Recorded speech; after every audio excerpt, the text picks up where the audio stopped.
Live from Days of Future Past, it's Malignant Bear, featuring me, JD Grossmitz. Hello everyone, and welcome to the stream. Tonight, we're exploring the end of summer, before it even begins, playing A Summer's End, Hong Kong, 1986. This is a visual novel. I've played more of them on stream as the years have gone on, mostly because I've been playing more of them in general. Normally when we play visual novels, or normally when I play visual novels, I go for kind of comedic ones, over the top, silly and goofy, like Monster Prom or Hatful Boyfriend. But I've started playing more serious ones, and this one popped up on my radar. It actually popped up on my radar when it first released, because the art style really struck me. This is a game set in Hong Kong in 1986, oddly enough, and draws plenty of inspiration from that time period. So it has lots of 80s inspired artwork and synthwave and vaporwave and things like that, both in terms of the visuals and audio design, which you can hear in the background right now. And of course it is also Pride Month, so we're playing a lesbian visual novel for that. We'll also be playing a gay visual novel later on in the month, and that one will be silly. So, but this one is more serious. It's the first Wednesday in June, so Women Wednesday, figured we'd start out with this one. But yeah, this one is pretty highly acclaimed, and I'm just curious to see what it does with it. Apparently it's fairly short, clocking in at roughly 6 hours according to most play times that I saw. So we'll see what we get out of it. And it's worth pointing out this game does have an 18+ patch that we are not using. According to reviews, it adds a lot of content and context to some of the things in the game, but because it is adult content, we cannot stream it. So if you are curious about that, check it out on your own. This game is on Steam, and I assume probably some other things. Anyway, without any further ado, let's jump in. Obviously in the past, in previous years, we have played plenty of games with the LGBTQ+ tag on stream, and especially during June. We've never been pretty overt about it, but why not this time? Who cares? Anyway, yeah, as you can see, that nice. Again, Days of Future Past. This is the 80s idealized view of what the future would be, and then our idealized view of what we thought the 80s was. It's pretty cool. I like it. Everybody likes it. That's why it's popular. This game does something interesting in that it just straight up shows you all the keys here. You don't have to go in. You can't remap them as far as I can tell, but you can just go in and see them, and you know right away what you're going to do. So space is advanced dialogue without selecting choices. Enter is advanced dialogue and enters the interface. I don't know what that means. Navigate the interface, access the game menu. Or you can just play with just mouse. It's dialogue and activates the interface. Yeah, I'm sure we'll break something. Ooh, VHS tapes.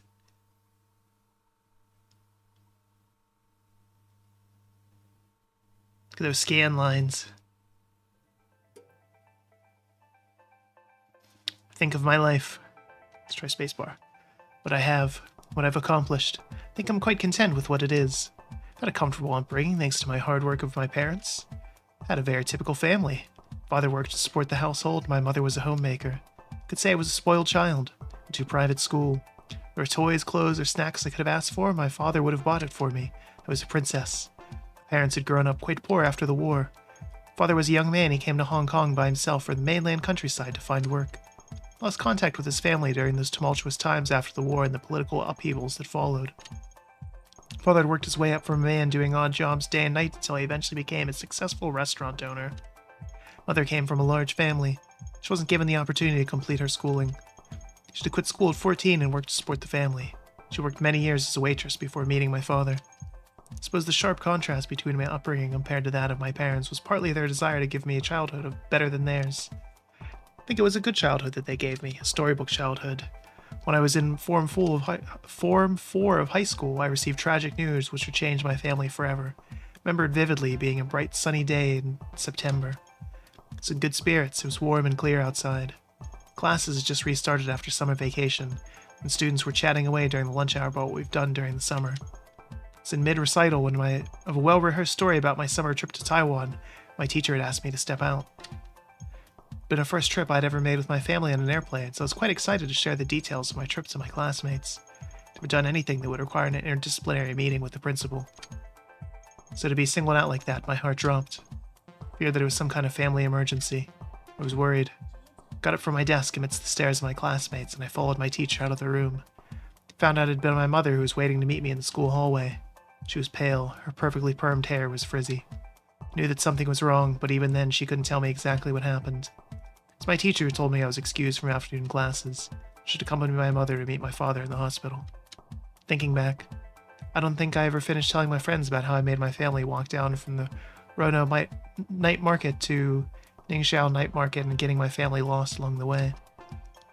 My young and naive self had vastly underestimated the walking distance between the two places my parents had indulged my wishes.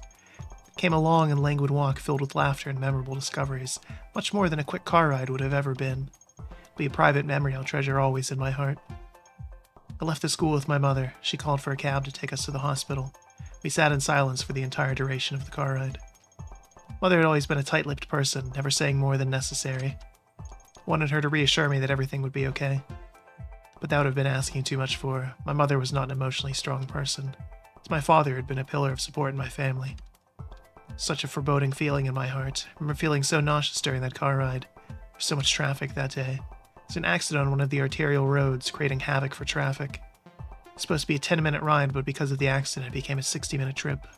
Arrived at the hospital, my father had already been pronounced dead. If I knew it was going to be like this, I would have gotten out of the car and walked. Might have been able to see him before he passed. But who could ever predict these things? I wouldn't be too hard on myself on this part. Wasn't anything we could have done for my father then. Father had been in a car accident en route to meet a business partner. His vehicle was in mid-turn, and unbeknownst to my father, an oncoming truck ran the red light. It was unfortunate. It was truly a terrible turn of events. My father died that September afternoon. Wish I could have said goodbye. The next station is Central, interchange station for the Blue Island Line. My carefree youth had ended then. Mother was never quite the same. She became more anxious and protective of me, understandably so. Perhaps my father was still around. I wouldn't have been the same person that I am now. I was too childish, too naive. Didn't realize how much of a spoiled child I was. I knew I had to change myself. For the sake of my mother and the memory of my father, I had to become independent and self-reliant. I plunged myself in a study to keep my thoughts preoccupied from the reality of our situation. We no longer had family trips. Our table for 3 became a table for 2. Mother sold my father's business, his car, and boxed up his belongings. We moved into a smaller house. Widowed mother didn't take over my father's business. She's afraid of being surrounded by too many reminders of his death. I never did learn how to drive. But even in death, my father still provided support for us. He had taken out a sizable life insurance policy before his death, as if he had known something was going to happen. Widowed mother was able to use some of that money to send me to university and afford a modest home in Kowloon. She could continue her lifestyle as a homemaker, and I could continue to direct my focus towards my studies. It was as if we could live our lives the same way whether or not my father was still alive. frustrated me deeply how we could adjust to ourselves after his death, so I kept pushing myself and have any particular aspirations. I just didn't want to be someone that would bring shame to my family. I wanted to be someone that would make them proud. Kept myself fully engaged with study, and whatever interaction I had with my peers already seemed like such a distant memory. Even now, at the age of 23, it feels as if my days of being young had long passed. It's not like I studied fortuitously without aim or purpose. My efforts were rewarded when my academic standing proved sufficient to land me an esteemed secretarial job in an international publishing firm shortly upon graduation. I was a secretary in title, but not in the normal sense. I answer only and directly to my supervisor, handle whatever task she asks of me. Be challenging work sometimes, but I feel fairly competent at what I do. I thought that now my effort had finally produced something of achievement. My modest success can be attributed to the work ethic my father had instilled in me. He always put his family first and gave his best effort each day to his work. My father is in heaven watching me. I hope he can see this and be proud. My days at the office are like a marathon, day after day. Each day will have its own set of challenges. A typical day is as follows. I arrive. I note down with complete accuracy the minutes of the daily morning meeting. Once it's finished, I proceed to schedule appointments for our business clients and our marketing staff. Sooner or later, lunchtime rolls in. Have the usual meal of barbecue pork rice at the nearby family restaurant. Whether I leave late or early, take out or dine in, the wait in line for the lunch rush is always the same. After a quick break, I'm back to the daily grind of work. Continue working on my reports. From here on, the flow of time speeds up. Continue receiving calls and letters from clients. Take great care to make appointment correspondence with all of them. I can spend several hours at my computer desk without knowing whether the sun has already set outside. Usual day's work will finish close to 8 p.m. Tidy up and leave my completed reports on my supervisor's desk for her to review in the morning. Usually be dark outside when I begin my commute home from work. Walk back to the station from my office, passed by hundreds of people in a rush to their own destinations. Walk quickly or else I'll be pushed back to wait for the later train. As soon as I step on the train, the flow of time slows to a crawl. The train ride is our reprieve. No control over how slow or fast it'll take us to our destinations.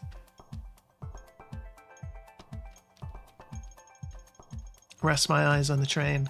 I've journeyed through the center of the earth and back by the time I need to disembark. A typical day, I'll arrive home by 9 p.m. Mother will be waiting for me with a hot meal. We'll have our dinner together. After eating, if I'm in the mood, perhaps I'll continue reading my book or join my mother watching TV. Whatever I choose to do for leisure, fatigue always comes quickly to me. I'll shower and prepare for the next day. As I place my head on the pillow, it's lights out. Slip into the unconscious world in an instant. Sun rises, and the next day repeats. God, that sounds awful. A day without incident is what I call a good day. Like the clockwork accuracy of the subway system. Like to structure my day in a predictable timetable, precise to the minute. A single minute can change the flow of the entire day. Miss one bus, it can lead to missing every other connection. A 5-minute delay can become a 30-minute one, especially with the compounding congestion and traffic of modern city living. It's important to treasure every single minute.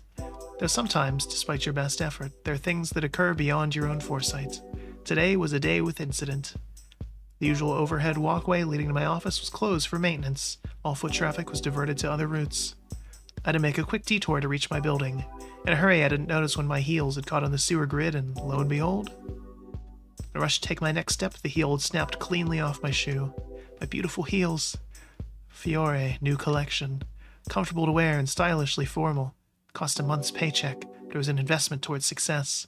To break it in such a way, of course I was upset. It was entirely unsalvageable. And add insult to injury, I had to hobble my way to the nearest convenience store and purchase a pair of embarrassingly homely sandals to wear. The day was already turning into a disaster. I'd worn these conspicuous sandals into work, and because of that, was the receiving end of much teasing from my coworkers. Even the newest hire felt he could approach me and make a joke about the kitchen slippers on my feet. Today I earned a new nickname at the office, Slippers Chung. I don't know how long it would take to live this down. Resolved to never make such a mistake again. This incident had set my whole workday off. I was frazzled, fumbled with the phone and Xerox machine. My usual 0.01% error rate in transcribing and typing had more than tripled. Oh my god. Still less than 1%. Today might have been the longest workday ever. I had to get it together. Supervisor, Ms. Tam, noticed my distress and pulled me aside. She'd personally hired me as her secretary, saying I reminded her of her younger self. She's a remarkable woman. She facilitated the rapid growth of her company for the past 20 years. Something she's more passionate about than money-making, and had to be shoes. She herself is an aficionado of designer shoes. It's a rumor among my colleagues she has a closet filled with over 10,000 pairs of luxury market shoes. Oh my god. That's too many. That's like 9,990 too many. Never seen her wear the same shoe twice in a row, so there's a rumor founded with reason. Or just twice in general, okay. But when a dream come true to see such a collection with my own eyes. I know this is fiction because the part where your supervisor asks you about your well-being. Hey, times were different back in the 80s. Maybe supervisors cared back then. Maybe. I doubt it. Actually, they probably... Well... it's hard to say. Anyway, I digress. And in the game, I apparently do as well. Wow, that's amazing. Ms. Tam recommended that I have the shoe repaired at a cobbler in Mongkok. I'm gonna mangle so many words in this. She said their prices are very reasonable and they could flawlessly fix any shoe within an hour. Took her directions. I made it my mission to have it fixed as soon as possible so I could put this embarrassment behind me.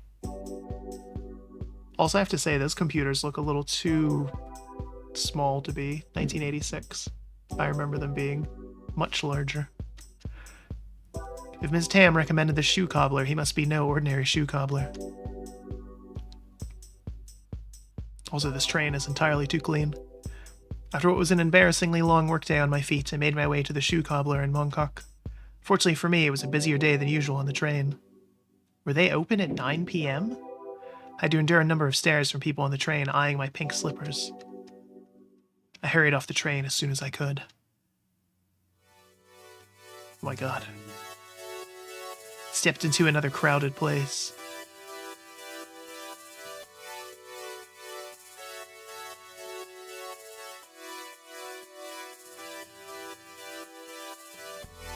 I mean, computers were even larger than that still years later. They didn't get smaller until relatively recently.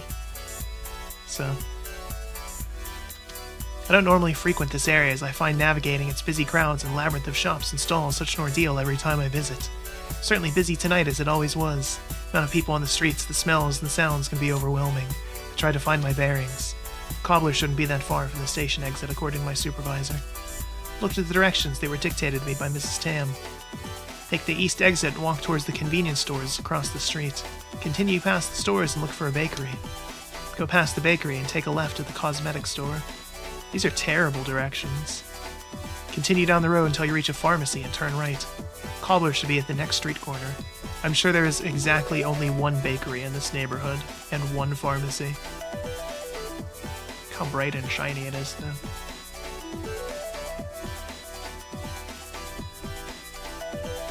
I scratched my head. The landmarks indicated certainly would have applied to any other place. With some effort, I was able to find the shoe cobbler in a back alley a bit away from the main thoroughfare. It's a small store tucked in a street corner. The lights were on, but the gates appeared closed, however. I thought Miss Tam said it was open till late. After all the time it took me to find this place. Apparently we are Michelle. Like 20 minutes in and we just now learned our name. It's a good story. That's how you know. There's a sign on that reads, "Call for service." There's no number listed. There's no buzzer either. I suppose just yell? Yes. I've already come this far. Excuse me. I thought I heard rustling sounds. Is there anyone there? Excuse me. Listened in. Sounds of a TV or radio coming from within the closed-up shop. Heard sounds of a person shuffling from inside the store.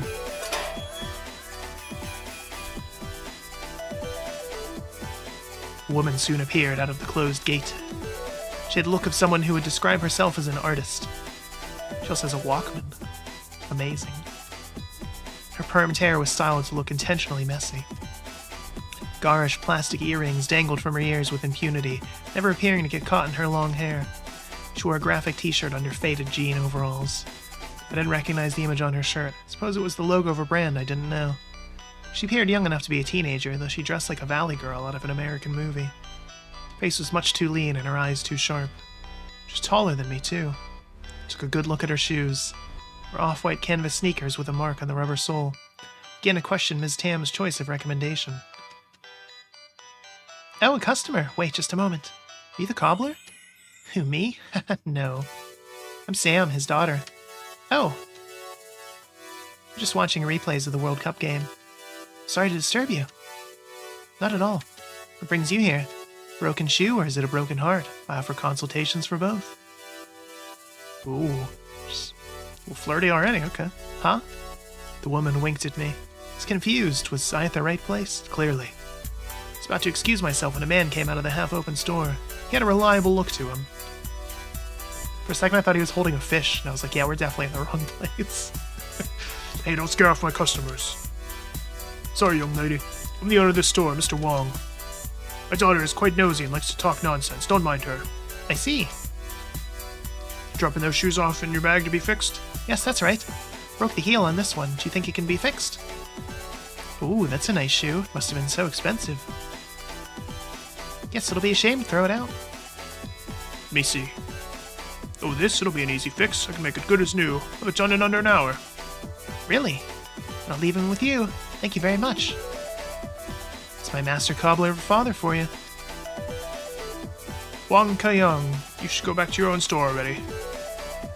After I've come so far to visit you? Visit me any time. Alright, I'll get going. It's about dinner time anyway. If it's alright with you, I'll come back later tonight to pick up the shoes. Of course. Excuse me. Bye.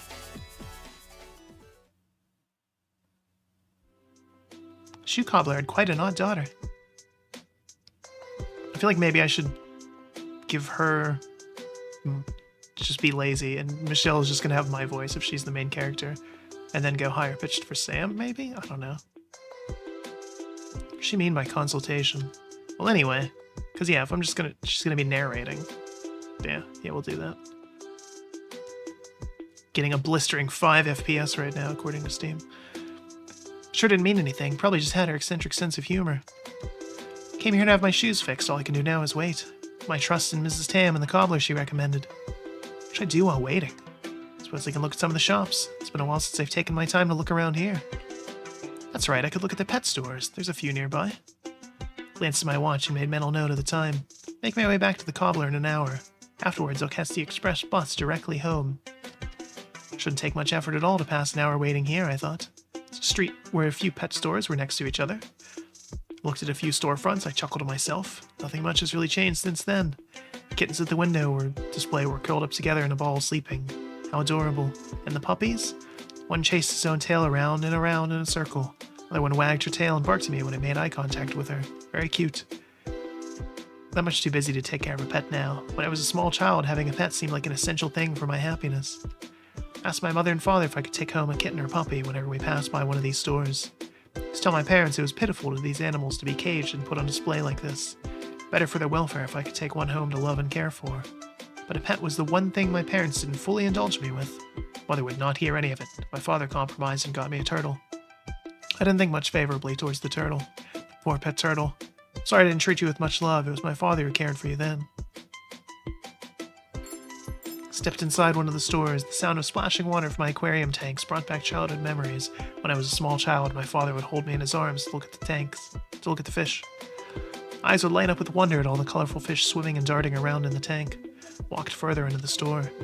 My eyes followed the contrasting oranges and reds of schooling fish against the blue. I didn't know how long I must have stared at the tanks. The deep blue of the fish tanks was something you'd get lost in. With a steady hum of the ultraviolet aquarium lights, I heard the sound of the door chime. Saw the same woman from the shoe cobbler step into the pet store. She looked left and right. She appeared to be looking for something.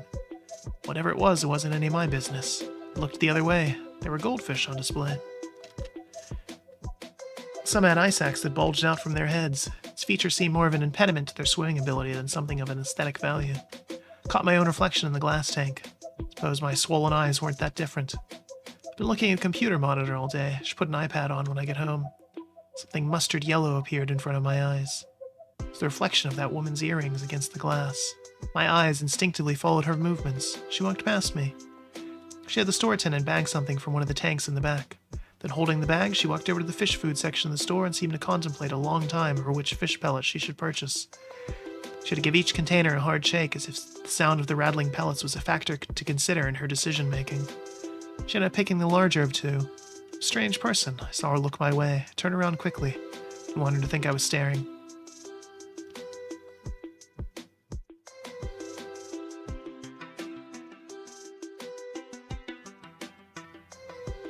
I like that they knew to just don't put any text on this. Just have this be a thing. Just show this.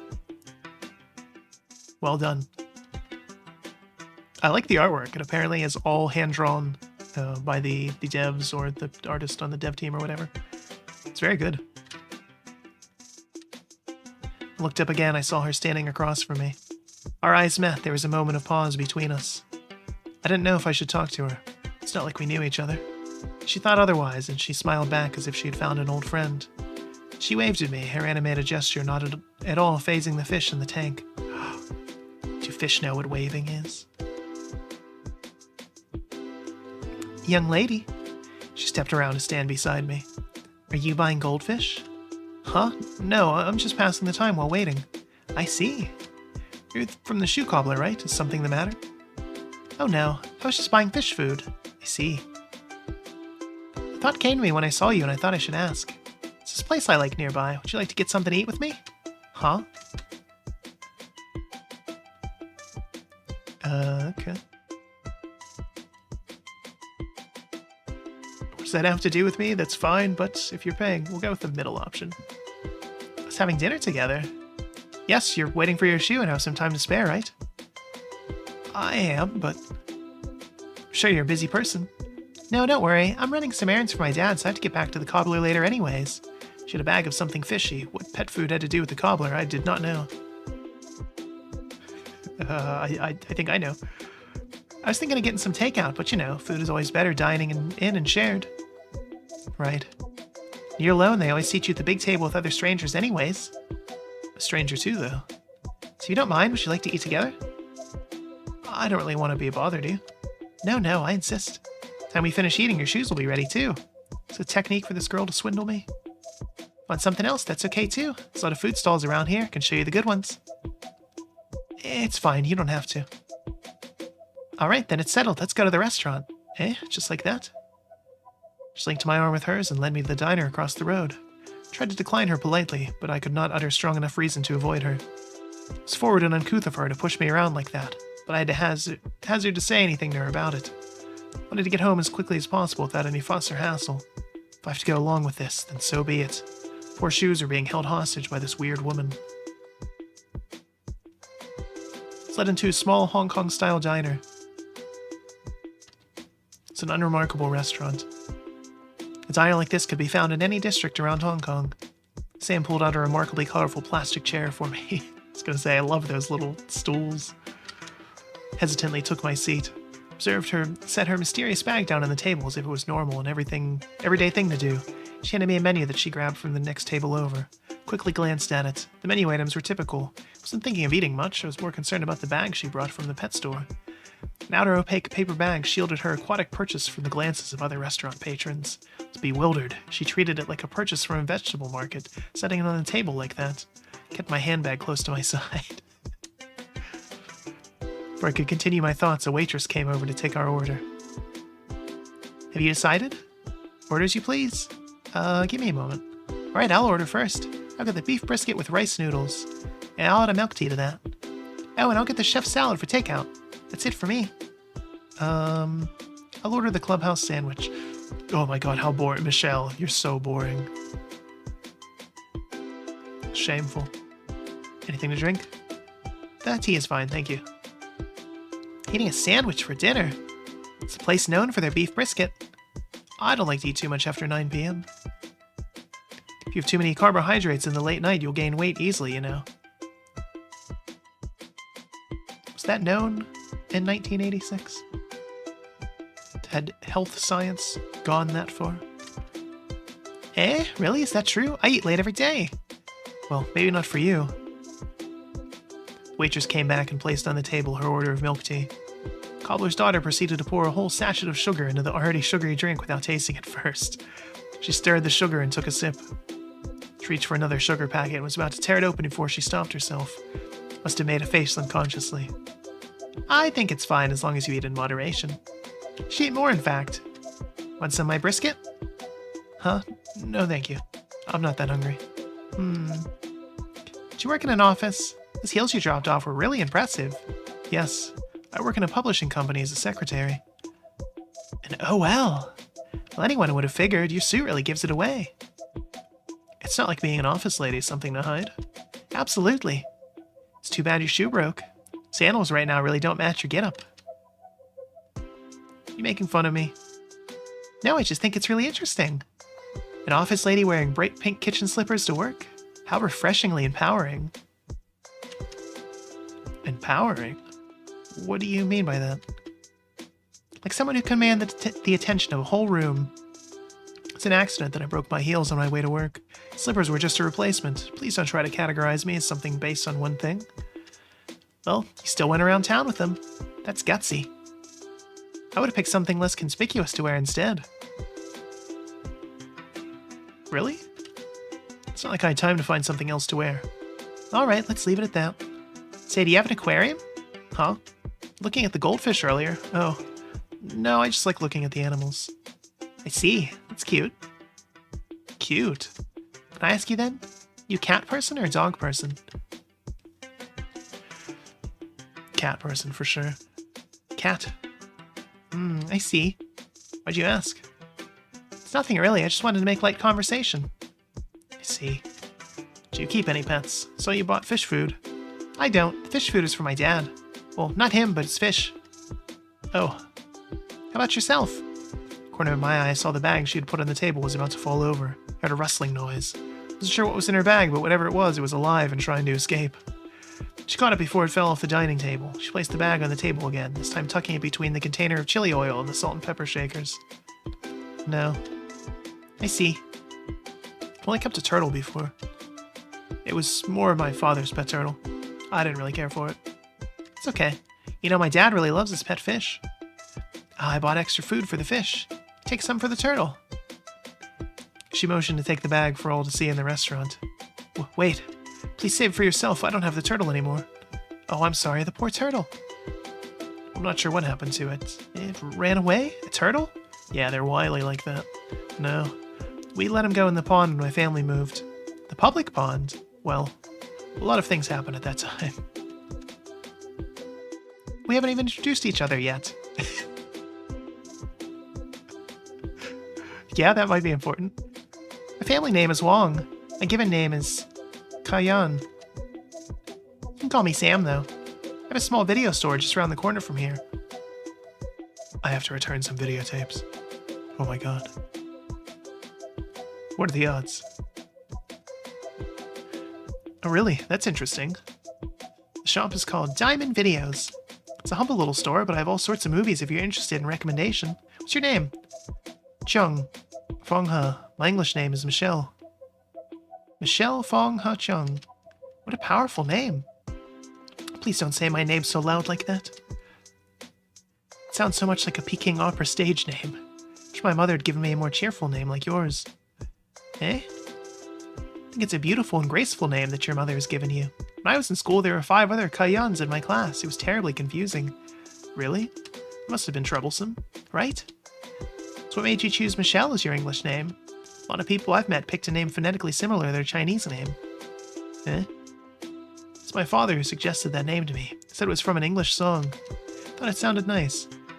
Oh, Isn't that from a famous song? I might have the record somewhere. Really? I don't really listen to much Western music. It's alright.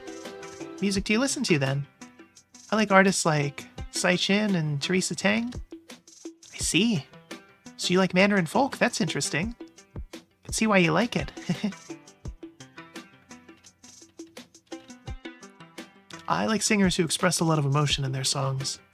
Not just in Mandarin. I also like Anita Moy. Is that so? I love Anita Moy. Fashion and singing is top-notch, isn't it? Yes, it is. I've been following her since she won the New Talent competition. I admire how hard she works.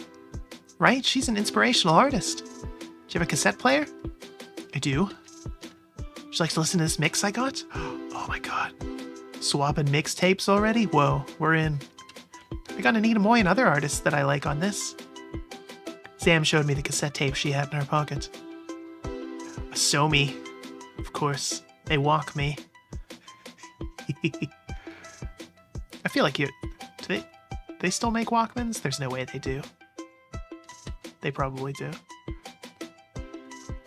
They put out like a dozen a year. She had one of those portable cassette players clipped to her pants. On the cassette label was a handwritten playlist. When I'll see you again, just being myself, I want your love, and the boss. It is an interesting mix there. I didn't recognize the names of the musicians other than Anita Moy and Deanie Ip.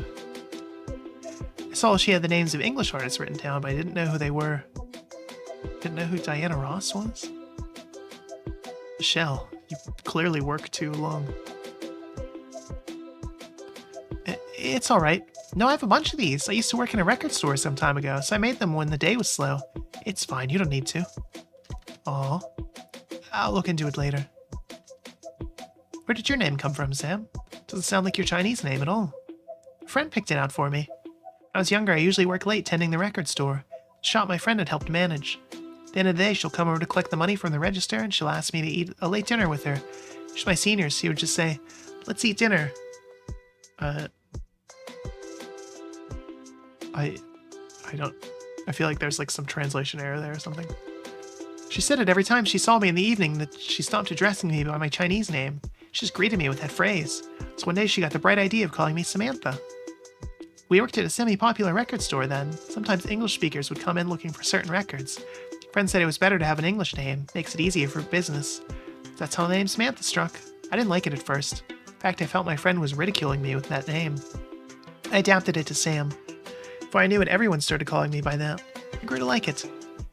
I see, that's an interesting story. Samantha. It's hard to say. That's why I don't mind people shortening it to Sam. Easier to say and easier to spell. Feels more personal, too. I see. We say I see a lot. You're not eating your salad? I don't really like fruit salad when it's too creamy. You're alright, Michelle. Yeah, don't waste it then. You should've gotten your sandwich with fries instead. I didn't know it would be this kind. It's always this kind of salad at these restaurants. Anyway, I'll eat it if you don't want it. Just trash it if you don't finish it. There's a lot of people starving in the world. Alright, if you really insist. Thank you, I'll help myself. Really eating it. We are incredibly awkward. What's that? You laugh at me? I just think you're pretty interesting. Just met and now you're finishing my meal. Well, I think if you live your life with too many reservations, you'll miss out on all the fun. End up getting constipated, too. That's good advice. You should eat more creamy fruit salad so you can go to the bathroom regularly. Just from not having the salad? Well, maybe if you don't eat salad. It's not that I don't like my salad. Okay, give it back. I'll have some too. Now you're laughing at me. You're too funny. That's what I should be saying to you. Continue talking about this and that after finishing the meal. Sam had an interesting perspective on things, I have to admit. Suppose it wasn't bad to pass time with a company like this.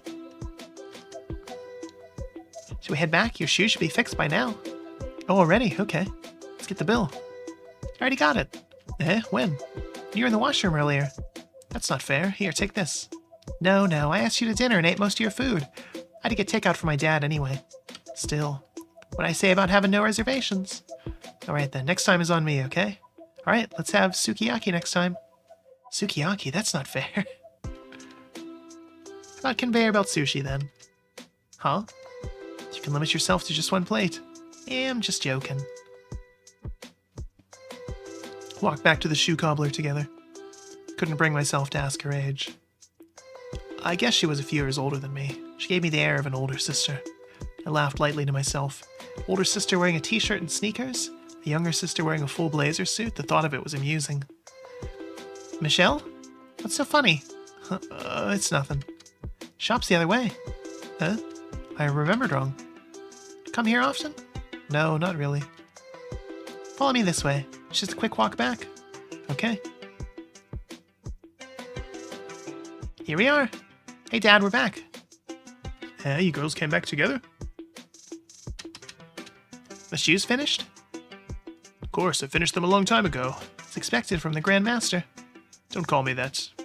Use your fish food in your dinner. Don't get the bags mixed up. I won't, thank you. Huh? There's only one box. Did you eat already? I already ate with Michelle. Huh? With her? Thank you, sir. Here's the payment. I'll come by next time if I need another repair done. No need to be so polite. Come by anytime. Gave Mr. Wong the payment for his service in exchange for my repaired shoes. Payment for goods. Or service rendered. Finally, my ordeal was over. I should head out. Alright. I'll be going home. It's gotten quite late now. My bad for keeping you so long. I appreciate you for keeping me company. No, I should thank you. Thank you for taking care of me today. My pleasure. Taking the subway? I can walk you to the station entrance. No, it's fine. Decided to take a taxi instead. Okay. Already see one coming down this way. I'll help you flag it down. Sam raised her hand and a passing taxi immediately pulled over to the side for her. She opened the passenger seat door for me. Thanks. Michelle? It's nice meeting you. Enjoy talking with you. Me too. Sam seemed to wait for my response. I looked away. I felt an anticipatory gaze from Sam. Something about the way she looked at me made my heart pound. I don't know why it made me feel this way. I never had such a feeling before with anyone. Taxi's loud radio filled the void of silence between us. I should say something to her at least.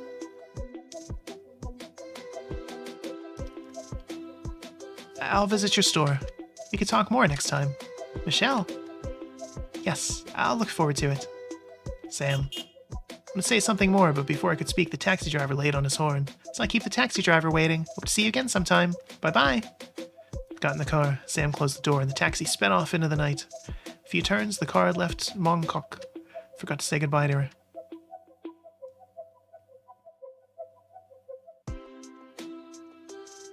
Yeah, no, I like when games recognize that they have good art and they just highlight it. I'm gonna highlight getting a drink right now.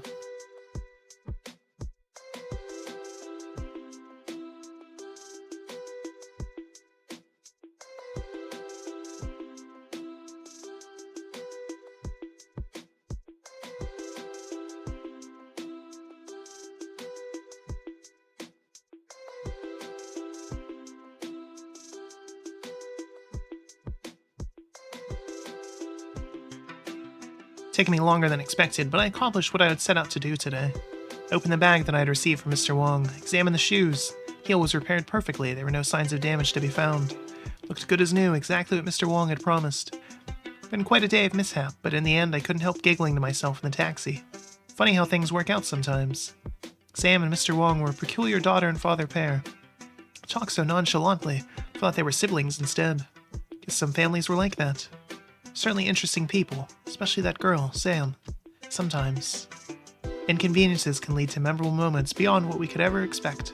I haven't let myself go with the flow of things for so long I'd almost forgotten this feeling.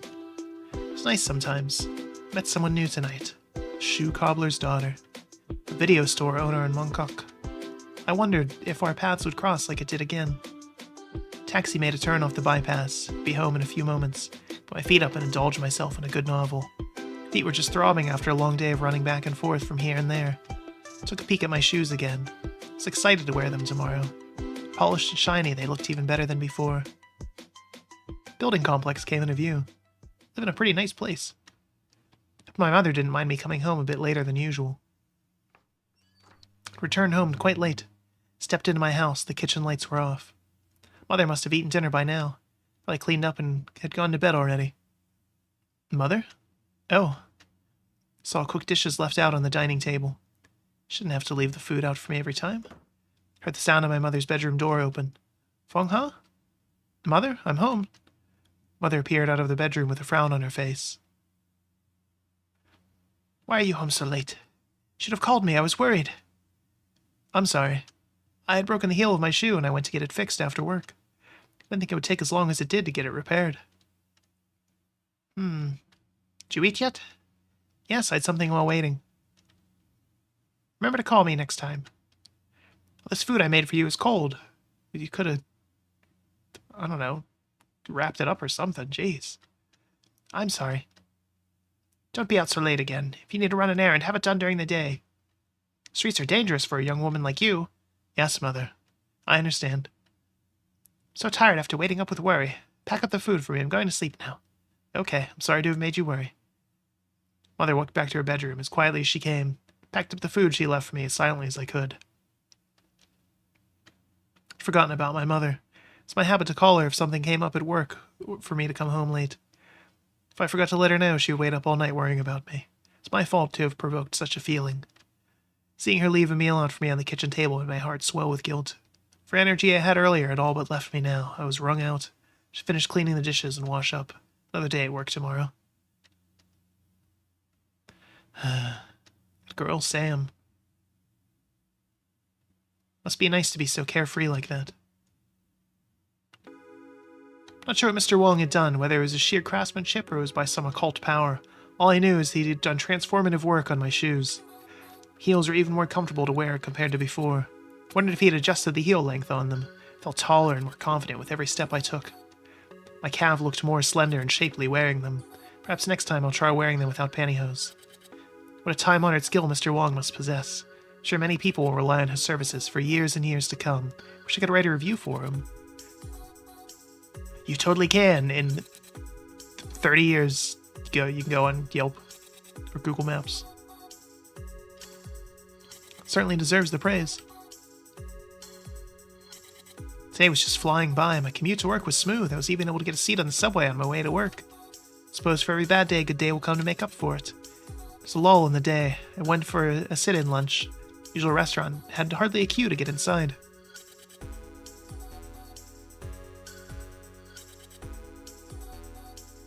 Comfy restaurant. Miss, usual order? Today I'll have the curry beef brisket, please. Okay. Changing it up. It's a wonderfully seamless day.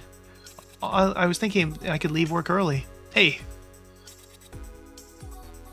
Oh my god, that suit. That style. Grace, debonair. From one man. You're leaving already? Yes, that's right. Forgot about me already? You're the new hire in the accounting department. Johnny? It's Joey. Right, Joey. I apologize. It's okay. We never formally introduced ourselves to each other. I've only been here a few weeks. Your name is Michelle, right? Should I call you Slippers Chung? Please don't call me that. I was hoping people would forget about that already. Yeah, but it's so funny. Hey, has anyone said you look a bit like Momoko Kichikuki? Or Kikuchi? Peach Child? The Japanese pop idol. Eh? Yeah, don't you think so? No way. There's no way I would look like a pop singer. Don't be so modest. Show you her photo book. You really look like her. That's weird, bro. That's coming on a little strong. You don't have to go so far as to do that.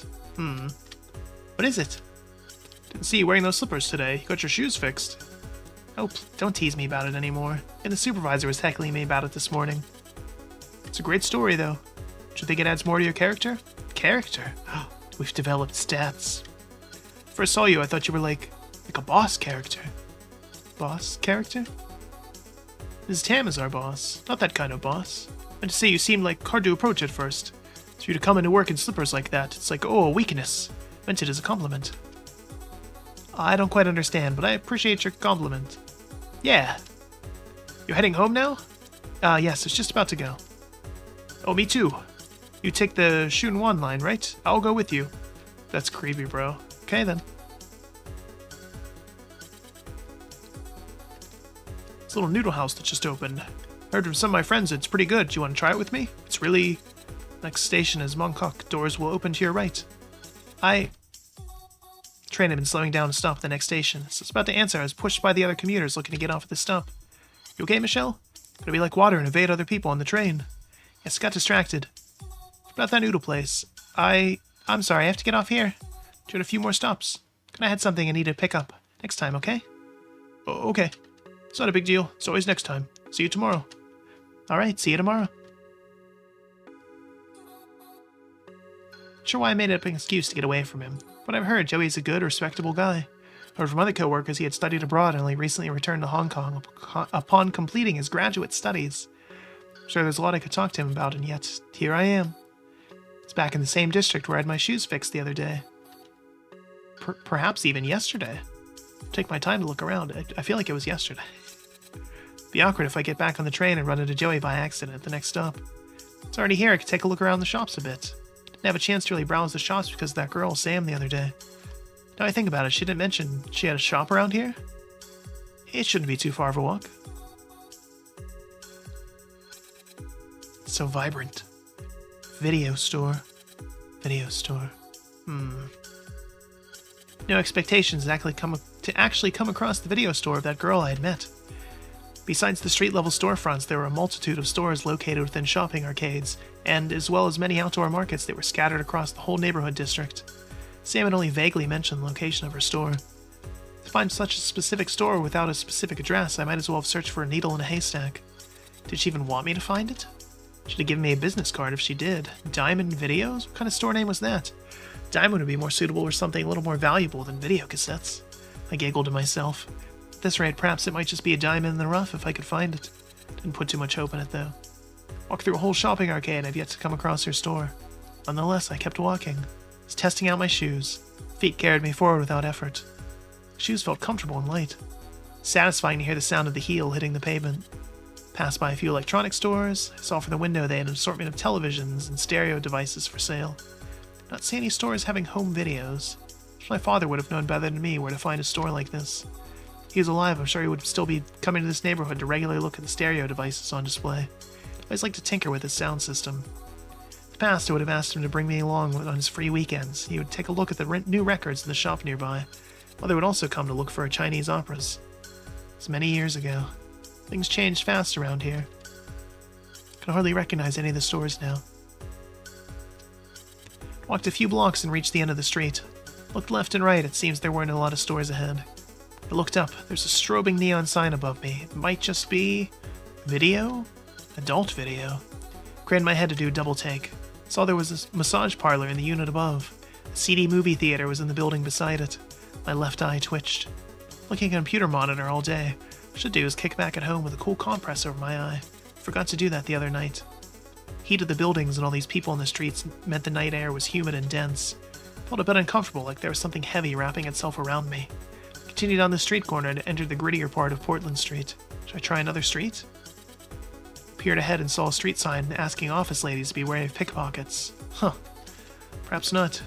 Glanced at my wristwatch, it was getting late. It's about time I called it quits and headed home.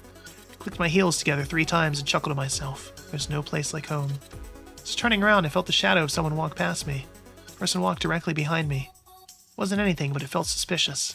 Tried to catch a glimpse of the person before they got away. The corner of my eye I saw was a woman in a long robed dress. It's much like a Cantonese opera-style costume. To the long wavy hair I vaguely recalled seeing. Sam? It's the first thought that came into my mind. I wasn't exactly sure who it was, but the profile was close enough to Sam's to make me question my eyes. For it was, they gave off strange energy, enough to throw me off kilter. I was just complaining about the warm, humid weather in my mind. The air around me soon felt cold. I composed myself. I was heading home anyways. It's just not my luck to find the video store today. Continued my walk back in the direction from which I came. As I continued walking, I noticed shops I didn't recall seeing earlier. There's a store that carved wood caskets. A few others selling paper effigies, altars, incense, and lanterns. It struck me as strange, if I'd been walking in the opposite direction of Temple Street, where such stores were common in that area. I really walked down the wrong street, looked left, right, forward, and back. Realized I'd wandered somewhere quite far from where I started out. I didn't recognize the road signs nor any of the landmarks. The quietness of the street was quite unsettling. Coughed from the thick plumes of incense smoke in the air. How eerie one wrong turn can make a world of difference. Walked for a long time without seeing another pedestrian. I tried not to think about it. I hastened my pace. Wanted to get back to the station or hail a taxi, but there was no passing taxi. Despite how far I kept walking, I couldn't seem to find my way back to the station. I was getting more and more lost in the labyrinth of small and narrow streets.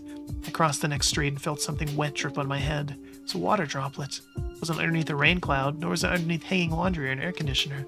I felt uncomfortable. The hair on my neck rose. I could feel the intense stares of someone behind me. Quickly turned around. Saw an old woman looking at me.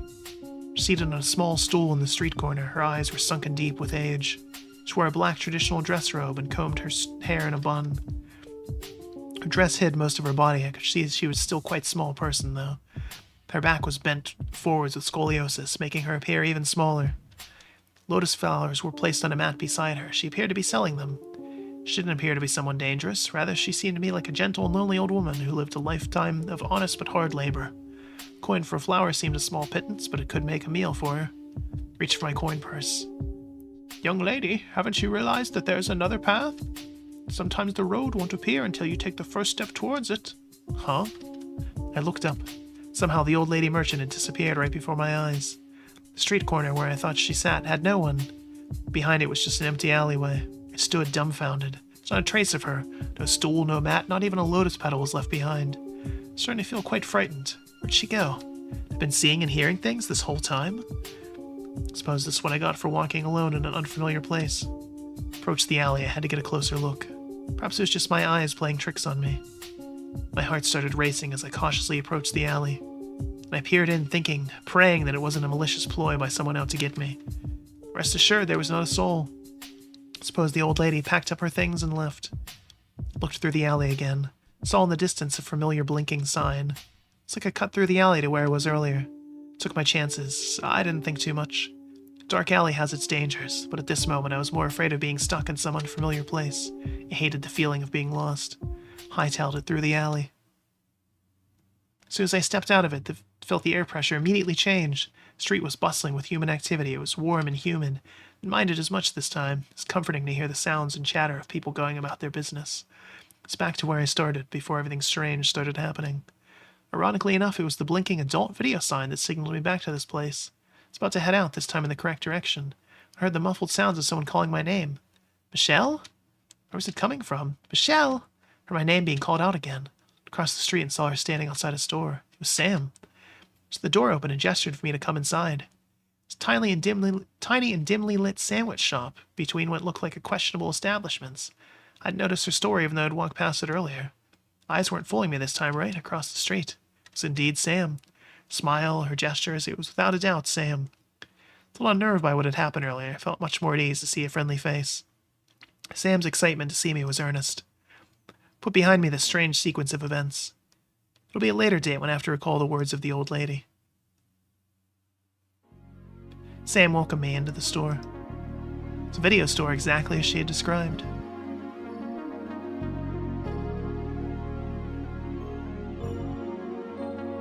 Just take in the ambiance here.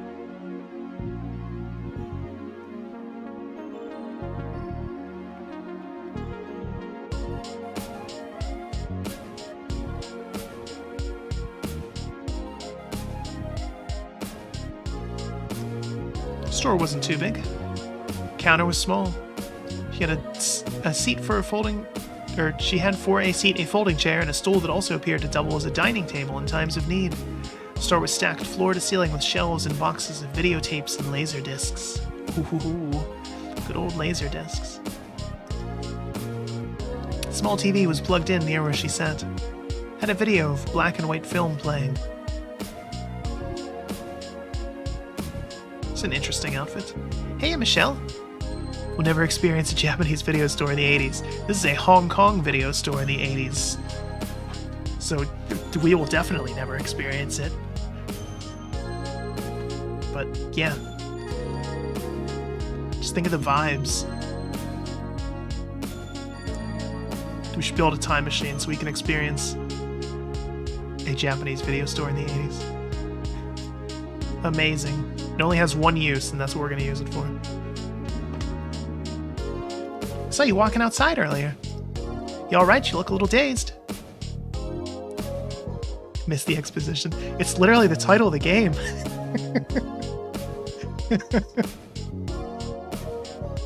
And the title of the stream, even.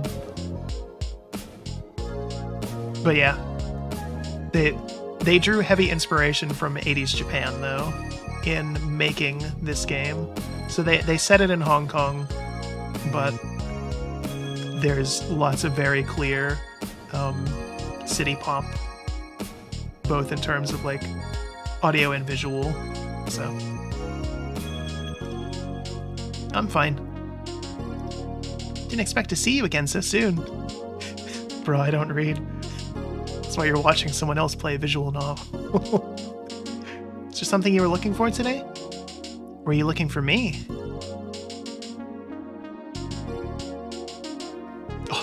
Really? We can't just... No charisma, Michelle. You can't just flirt. Where's the third option of yes? You can skip through some of this stuff. I want to take a look at your video store. I had to return some videotapes. Really? I'm happy to hear that. Please take a look around. If you find something you like, I'll give you a special discount. Okay. I looked around. She had the typical assortment of contemporary American and Asian films, television dramas, karaoke discs, and direct-to-home videos. Sam also had a collection of classic Hollywood films such as Sound of Music and Casablanca. Remember, I watched some of these films with my mother when I was younger. I wonder if my mother would want to watch these films with me again. Thought never occurred to me I could revisit these films with home video. God, imagine the technology.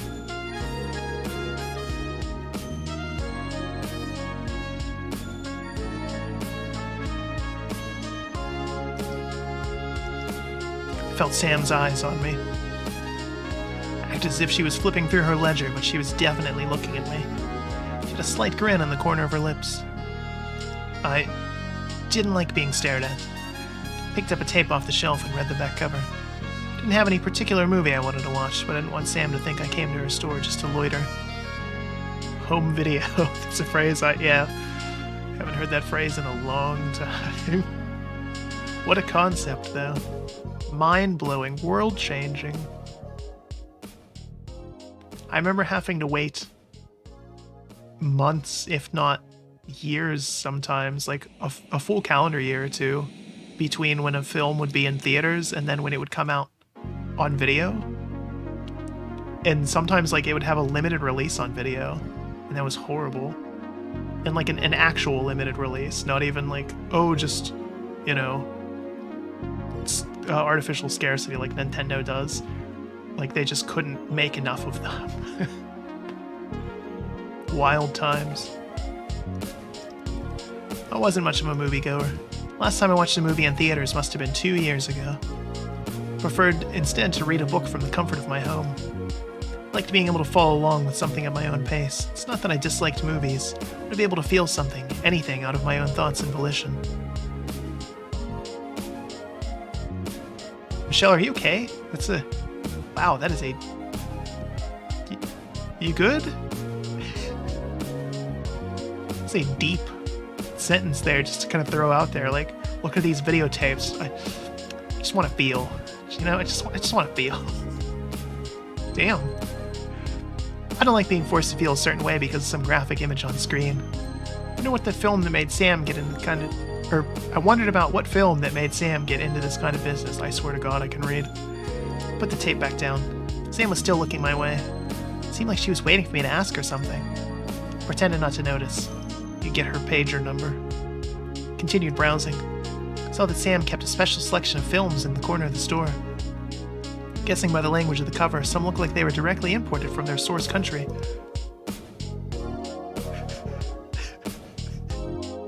So I'm thinking an action movie? Anything so I don't have to be alone with my thoughts, yeah. Michelle has some demons. That much is clear. Examine this section closely. Her eyes continue to follow mine. I don't recognize any of the movies in this section. Even for the Chinese language films in this section, they were all by directors I'd never heard of before. Films looked quite old and predated even the films I'd watched with my mother. I struggled to pronounce the titles of some of them. Madchen in uniform? What language was this one? Sam got up from her stool. Do you have any questions about these films? What are these tapes? They look like bootlegs. They're not bootlegs. They're copies of rare and experimental films. Ah, so they're bootlegs. You really set up a shop with these kinds of tapes? Seems hard to sell. And there's nothing wrong with them. One day someone's gonna wish there was more copies of these films floating around. Yes, and that someone is the Library of Congress. Right now, today. This very moment. There is, what is it? I know this story pops up every now and then. It always blows people's mind that there was like this old woman that she literally just recorded everything that was on over-the-air TV for like a decade or something. like just one channel just constantly recording. She had like thousands of tapes, and when she died she just willed them to the Library of Congress, and it is the most complete archive of like television history, like complete unedited archive of everything on this channel, including all the ads and all that stuff. So they do look for that sort of thing. But anyway, do you really make money selling these films? I do.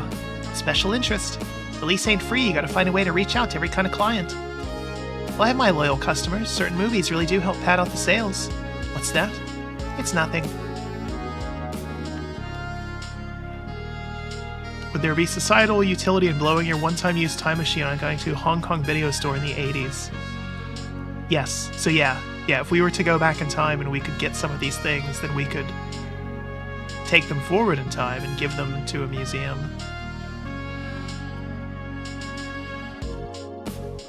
Possibly.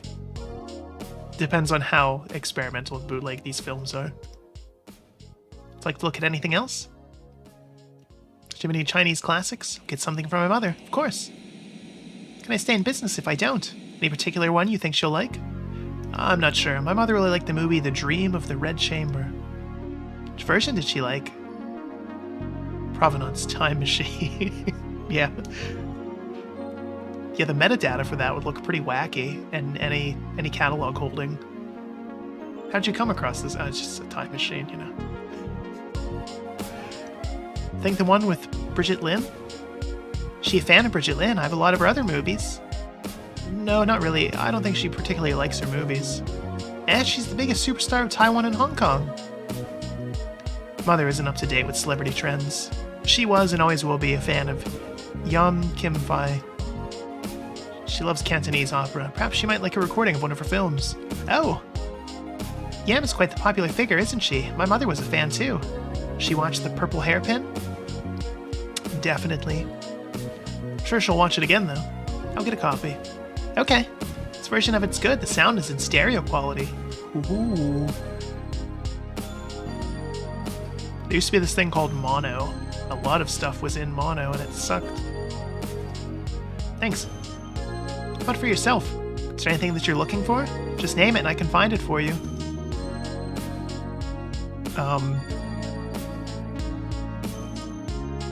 Weird Al's film, Oof.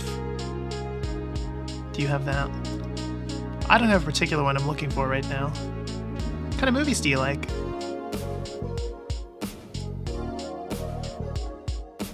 So we can lie and say every kind. You can be a turbo nerd and say we prefer reading a book. Or slightly nerdy and say I like watching documentaries. I feel like this is just disingenuous. We're gonna say we like documentaries, see if she bites. I don't like watching anything shallow. I remember my dad talking about how revolutionary stereo sound was, and I just did not get it. I mean, it's pretty mind-blowing if you go back and listen to some stuff that was in mono. Even growing up, I remember having some things that were like still in mono sound, and it was terrible. Absolutely awful. Watching something that makes me think.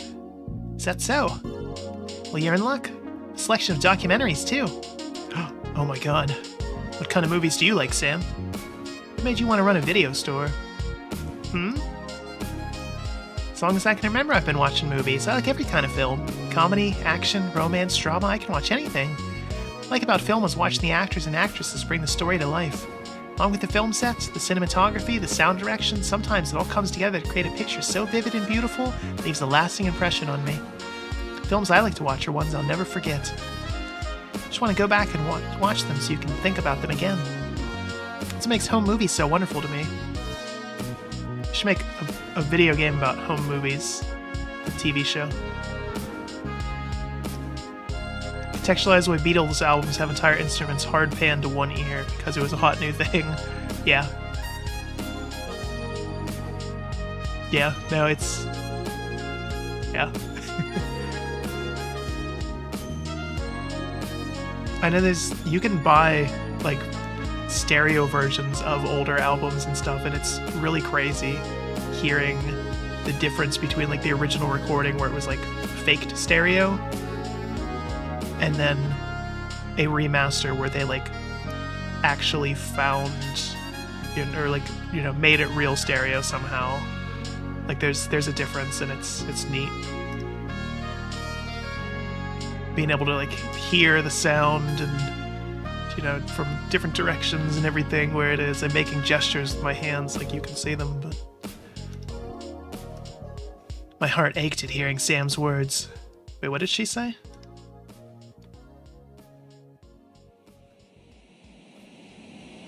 Oh my god. Archive's way too far back.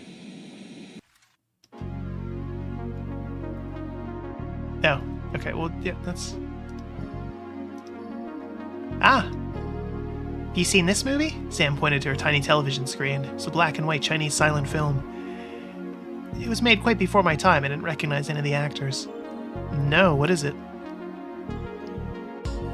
Sam showed me the tape. This film was one of Ruan Lingyu's strongest performances. New Women. Ruan Lingyu? I don't think I've heard of her. She just went by the English name, Lily Yuan. She's a silent film star in Shanghai during the 1930s. Oh my goodness. Ruan was of Cantonese origins, her Cantonese accent notwithstanding. Her success isn't... Well, it wouldn't have mattered in a silent film now, would it? She could have had any accent. Her success as an actress was before the advent of sound in Chinese cinema. Yeah, that's... See her in films that she was talented in portraying a variety of characters with a high level of emotional depth. I won't tell you too much about her until after you finish the film. Just say this film carries a lot more weight once you know what happened. I see, that's interesting. You should come across her films. I'm sure even my mother wouldn't know about them. I heard a little bit about her films before from people old enough to be alive during her time. It's only recently that her films were taken out of the archive, so I had my chance to finally watch them myself. Ah, you can watch it here. It's not that long. Here, have a seat. I'll rewind it to the beginning. Huh? It's alright. I'll get a... Yeah, that's real awkward. You'll just sit in my video store and just watch this whole movie. You know, it'll be cool. Sit on this little stool. Okay. I'll give you 20% off. 20% only. Can I buy one, get one? I'd love to, but I have to be fair to every customer. Discount you more when you're a returning customer. I also do rentals. Huh? Is that really fair then? Alright, here. Thank you. What's the movie about? Well, it's about an educated woman played by Ruan. What she has to do to survive in the society of that time. It's quite a brave film considering its time of release. The last scene always gives me chills. It's hard to describe the film, you just have to watch it and see. Tell me what you think after you've finished. Okay. Hope you like it. Do we have a VCR? Is it programmed? I've been taking up a lot of your time. I should keep you working any longer. Should get going. Ah, you busy tonight? Well, clearly I am. You just gave me a movie to watch. I don't have any particular plans. Would you like to come with me to a show? A show? It's at this pub near the station here. I know the owner quite well, and she puts on a special event every month. A pub? What about your shop?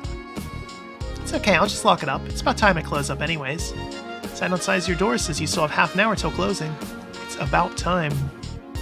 Closing time is subject to management. What kind of management is that? Don't worry about it. Come on, let's go.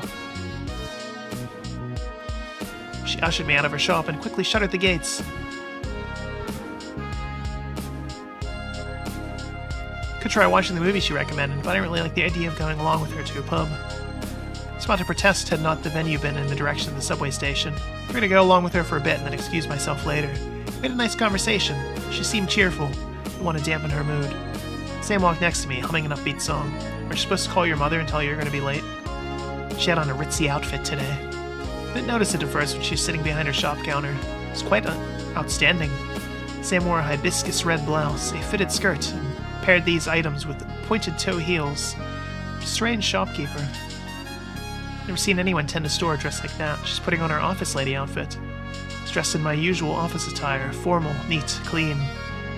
I don't have the look of someone going to bars after work. You do, that's what most office people in bars look like. And then they get pissed drunk and get very little sleep. As we walked, the streets got more and more crowded the closer we approached the station. The sidewalk was shoulder to shoulder with pedestrians going home, going out, going somewhere. I took off my jacket. It was warm. I felt awkward around Sam. From afar, I'm sure no one would think we had anything to do with each other. Subway station entrance should be just around the corner ahead. It's about time I took my leave. Shouldn't involve myself with Sam anymore tonight. Not like this, I thought. Sam? We're here. The venue's just down those stairs. Sam gestured to a narrow stairwell leading down to the basement of a pre-war apartment building. The entrance was open. It was an otherwise inconspicuous place. Looked for the name of the establishment. All the place had for signage was a bolted plate beside the entrance door, which indicated in small font that it was in fact a bar and disco. Nice combo. I felt uneasy. I better not today. Michelle?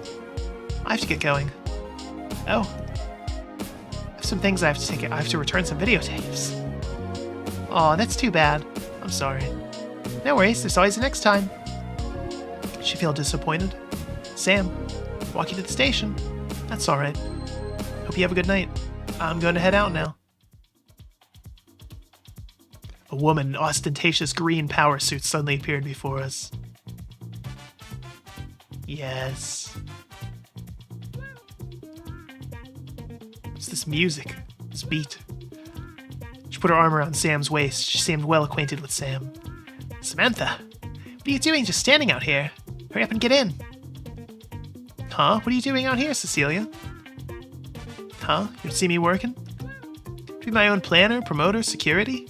Might as well be my own performer too if I have to do everything around here. Busy as always, aren't you?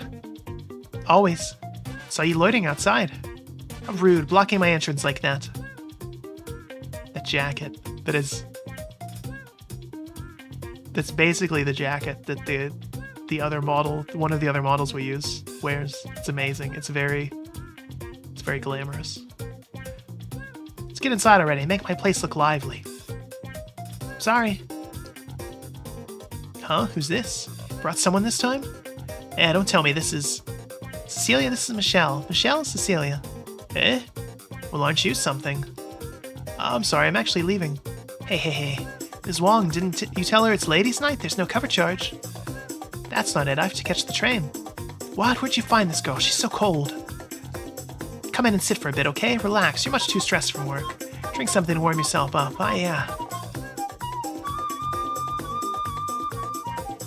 It's so bright.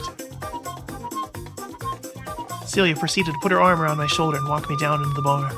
Sam shrugged and followed in. Celia then excused herself and began chatting up other patrons in the bar.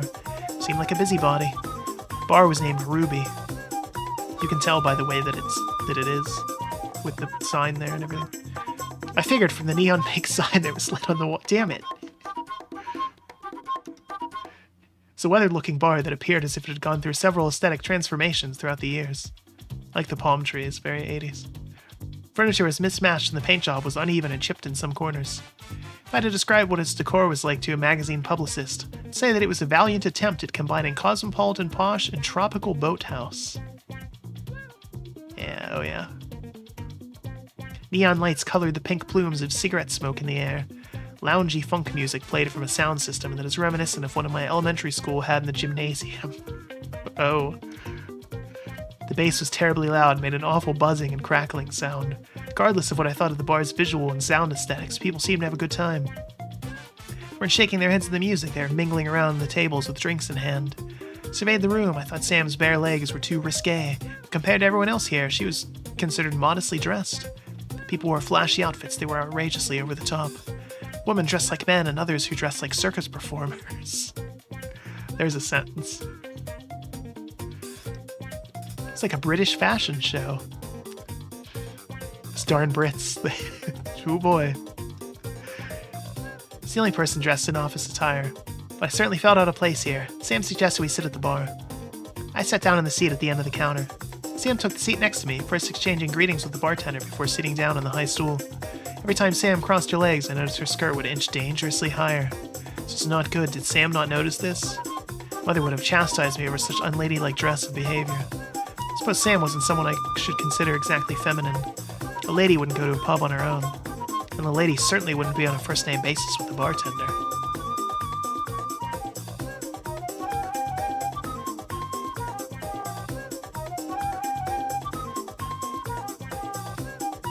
Sam ordered a drink. It's her usual, apparently. A tequila sunrise. Oh boy. Sam's gonna get turned. I should have a drink as well.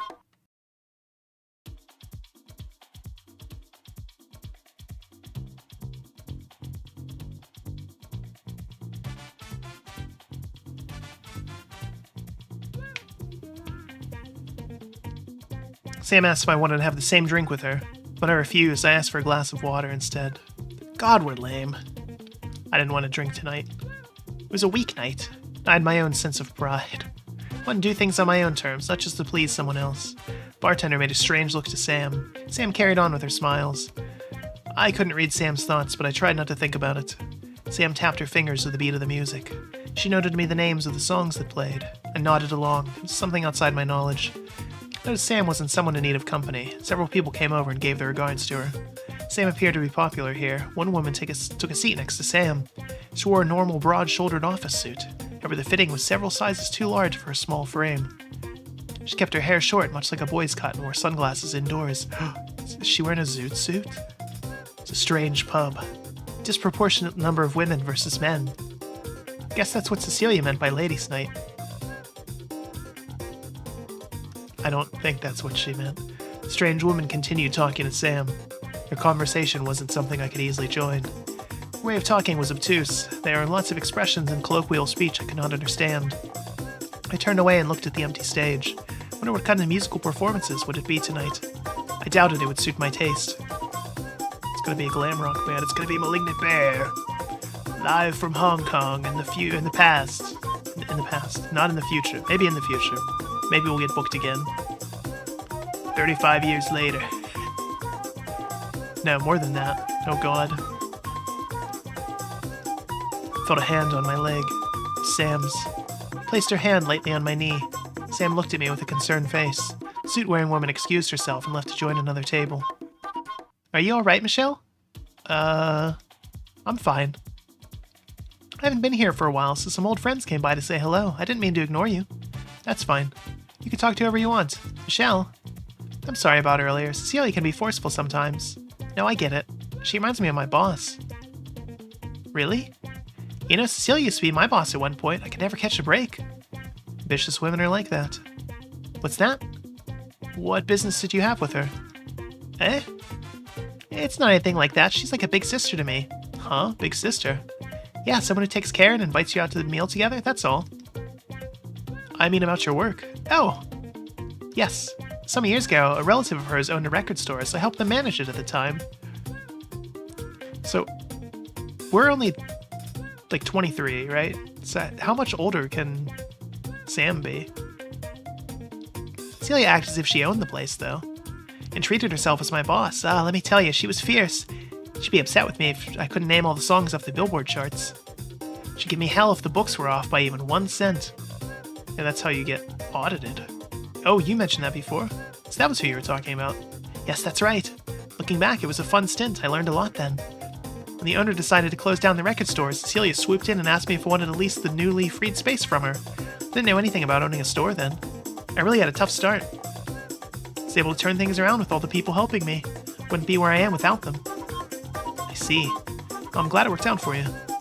It's nice to have people looking out for you. Yes. It's like running your own store? Well, there's ups and downs, but I like the feeling of being my own boss. Set my own hours. Pick whatever I want to sell. I can really make my own, which I like. Still learning what it means to be a successful business owner. It's a lot of trial and error sometimes, but I think I'm doing pretty well for myself. I see. That's good for you. We say I see a lot. I know I've said it before, but we for sure say it like a lot. What about you? What led you to be in a publishing company? Nothing in particular, really. It was a job, and I needed money. No, I was recommended the position when I was in university by a professor.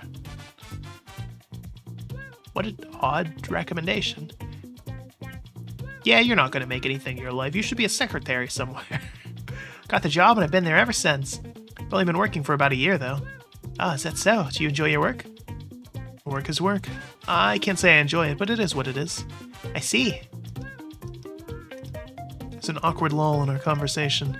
I didn't know what to talk about. It was a loud and busy place. I didn't want to raise my voice or bring up personal things here. Sam didn't seem too bothered. He seemed to enjoy this kind of atmosphere. She looked around and sipped on her drink slowly. When a fast-paced song came along, her fingers would automatically start tapping along with the beat. Noticed she touched her hair a lot. If she brushed her hair back, her gold-colored earrings would catch light from the stage. Sam's appearance caught eyes. Even though we sat in a corner end of the bar, anyone who walked by would turn and take a second glance at her. Sam had a different look to her today. I think it's because she changed her outfit. It's an adult and mature look, a complete contrast to what I remember her wearing the other day. Yesterday, Sam had a laid-back and casual atmosphere to her. Tonight, Sam gave me a feeling of unpredictability. I never met a person like Sam before. Sam leaned closer to me. She was about to say something. I turned away to avoid her eye contact. I didn't want Sam to read my expression. It wasn't that I felt intimidated by Sam. Rather, I couldn't guess her motive. I felt at a loss. I didn't want Sam to know that. She continued the conversation. I know you mentioned before we had different musical tastes. So far, how do you like the music here? Should I answer as me or as Michelle? Because I feel like Michelle is lame and probably doesn't like it. I like it, though. This is a funky groove. I like it. Liar, I can see it in your face. Go back, go back. How do we go back? We can't. Oh no, we're trapped in our poor decisions. You don't have to pretend if you don't like something. Appreciate you coming with me tonight. You know, this place plays a bit of everything. Play even the most popular songs off the UK and American charts. Also play Cantonese and Japanese hits as well. Every fourth Thursday of the month, they'll have special disco night where they bring back the older dance charts. Disco.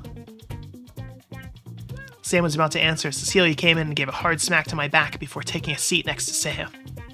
Cecilia was friendly towards Sam, but I felt an air of hostility from her. Should be careful around her. How you ladies doing tonight? Hey Cecilia, finally pulled away from all your guests? For now. So much to do as tonight's host. Is that so? Hey Samantha, what are you doing with your little guest in the corner? Is that a glass of water? Oh. What about it? I told you to loosen up a bit. Cecilia. Cecilia snapped her fingers and ordered something from the bartender.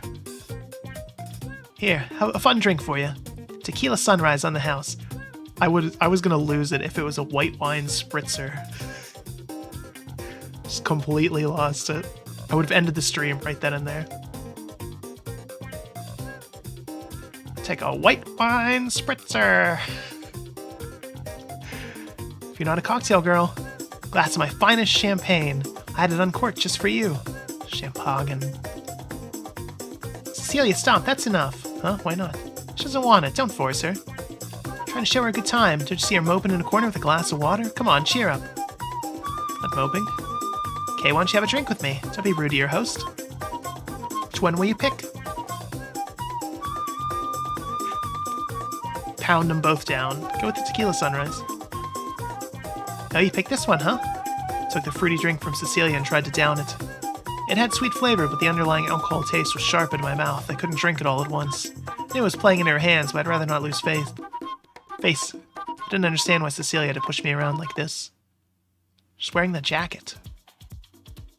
The fishnets under it, come on. Didn't do anything to her.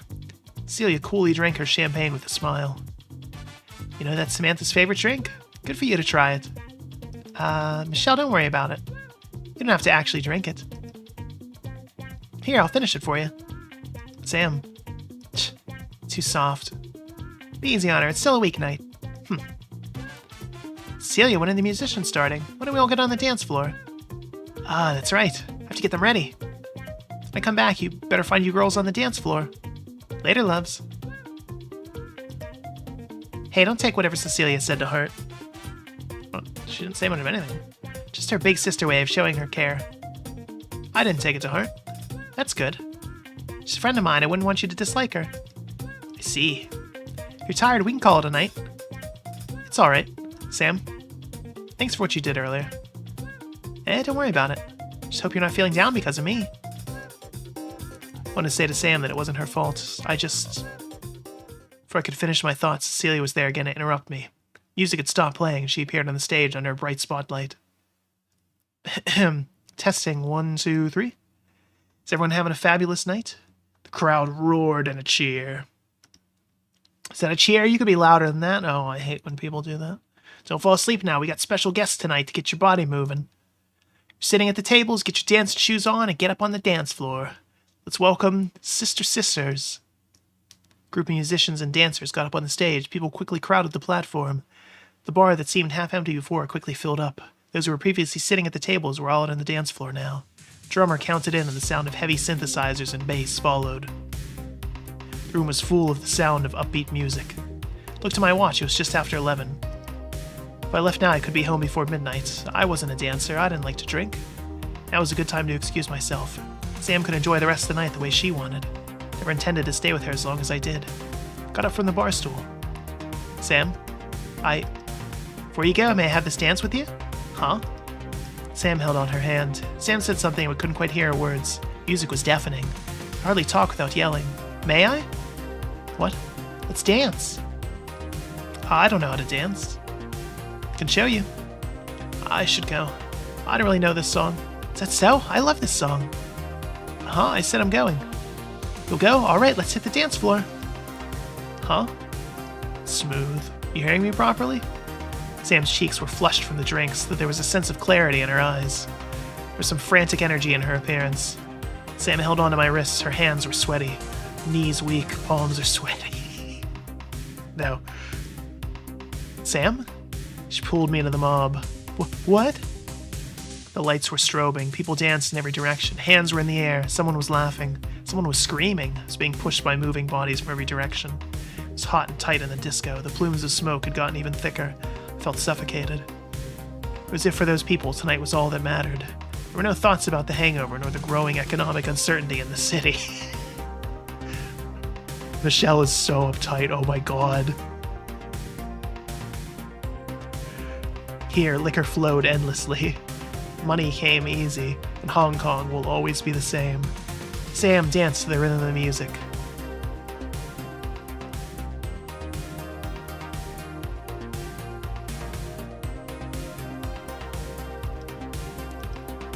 Sam moved left, right, and all around.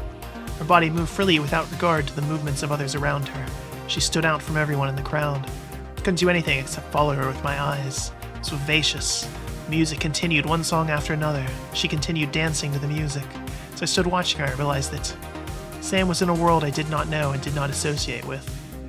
And a pervasive thought repeated in my mind that I didn't belong here.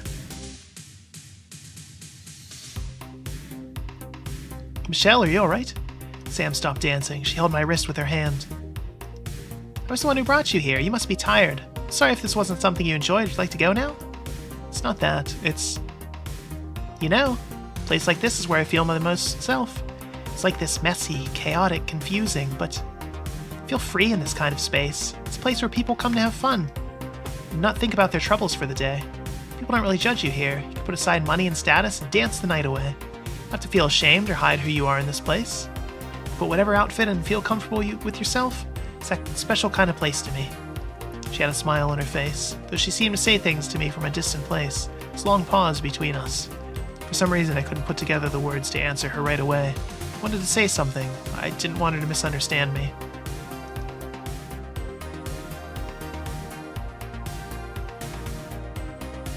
Can you tell me more? I see. Could you tell me more about it? I never went to the disco before. It's a new thing for me. But I want to learn more about it from you. Maybe not right now. You're busy too, but Michelle, Sam. A little pale, have you eaten yet? Oh, that's right, I haven't eaten since lunch. So I get something to snack at before you go home? I'll walk you out. Okay. We left the bar. Sam walked with me to the station. It was past midnight. Wasn't sure if I'd be able to make the last train home.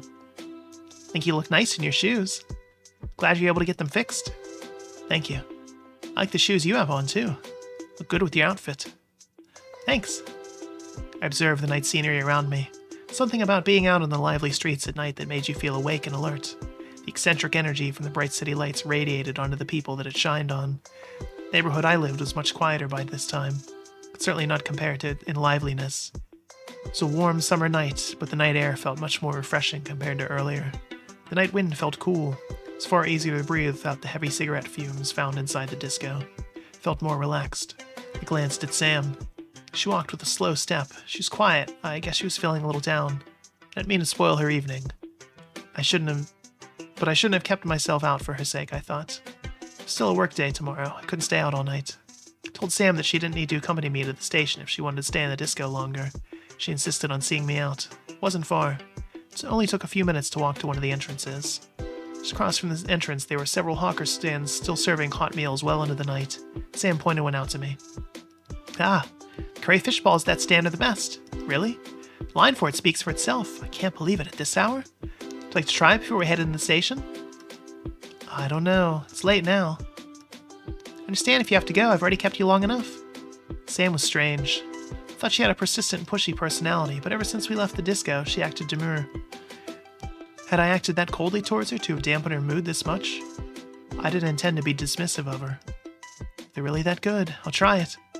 Really? I assure you, let's get in line. Don't worry, the line moves fast. She smiled again.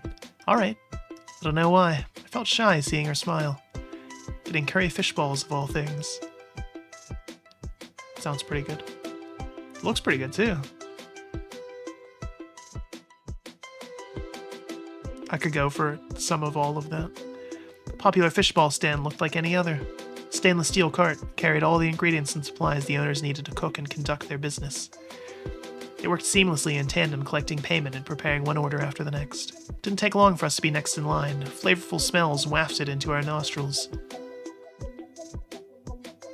We're next. Which one would you like to get?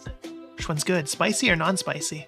Spicy's quite spicy. You can always get half and half. You want to try both? Okay, I'll get that. Okay. Excuse me, 2 half and half orders. Could be because I haven't eaten a meal since lunch, but there's something about tonight that made the curry fish balls taste like something out of this world. Something so ordinary, yet they tasted so extraordinary. So delectably savory. Spicy ones had a good kick to them, too. We ate the whole plate of them quickly on the side of the road. Wanted to get another set to eat. Did you like them? They're quite good, actually. Do you want another set? Sure, let me. I'll get it. I turned around swiftly. Oh no. Before I could react, a passerby forcefully bumped into my shoulder and knocked the paper plate containing leftover curry sauce out of my hands and onto my chest. Sauce spilled all over onto my blouse, staining it with disastrous yellow-brown. Oh no. Curry sauce all over you. It's my favorite blouse, too. To wash off immediately or the blouse will be permanently stained. I think I'll have to take the taxi home. I'm sad. Looking like baby puke. You should get yourself cleaned up a bit first. Baby puke? More like baby poop. This is your fault. You're the one who invited me out and caused all this. I shouldn't have tagged along with you in the first place. I'm sorry. I didn't mean to say that. Look, there's a 24-hour laundromat nearby. My apartment's just above. You can wait there while it's being washed. What should I do? Weighed my options carefully. The yellow-brown liquid was seeping further and further into my blouse. The sauce was still warm in my chest and the smell was oh so strong. If my silk brassiere was to have permanent brown stain, I would cry. Wanted to blame Sam for this curry disaster, even though it wasn't her fault. Should take some partial responsibility for this. It's the least she can do. Oh my god, there's so much going on in this room.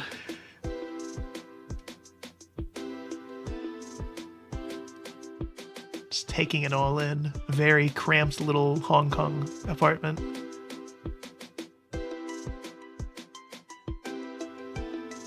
You just know it's hotter than hell in there, too. Hey, Michelle? I left for you a set of towels and some shirts you could change into out here. I'll bring your shirt to the cleaners and come right back up. Just hang tight. Okay. I don't mind the messiness. I'll tidy up when I come back. I don't really mind. Okay, make yourself at home.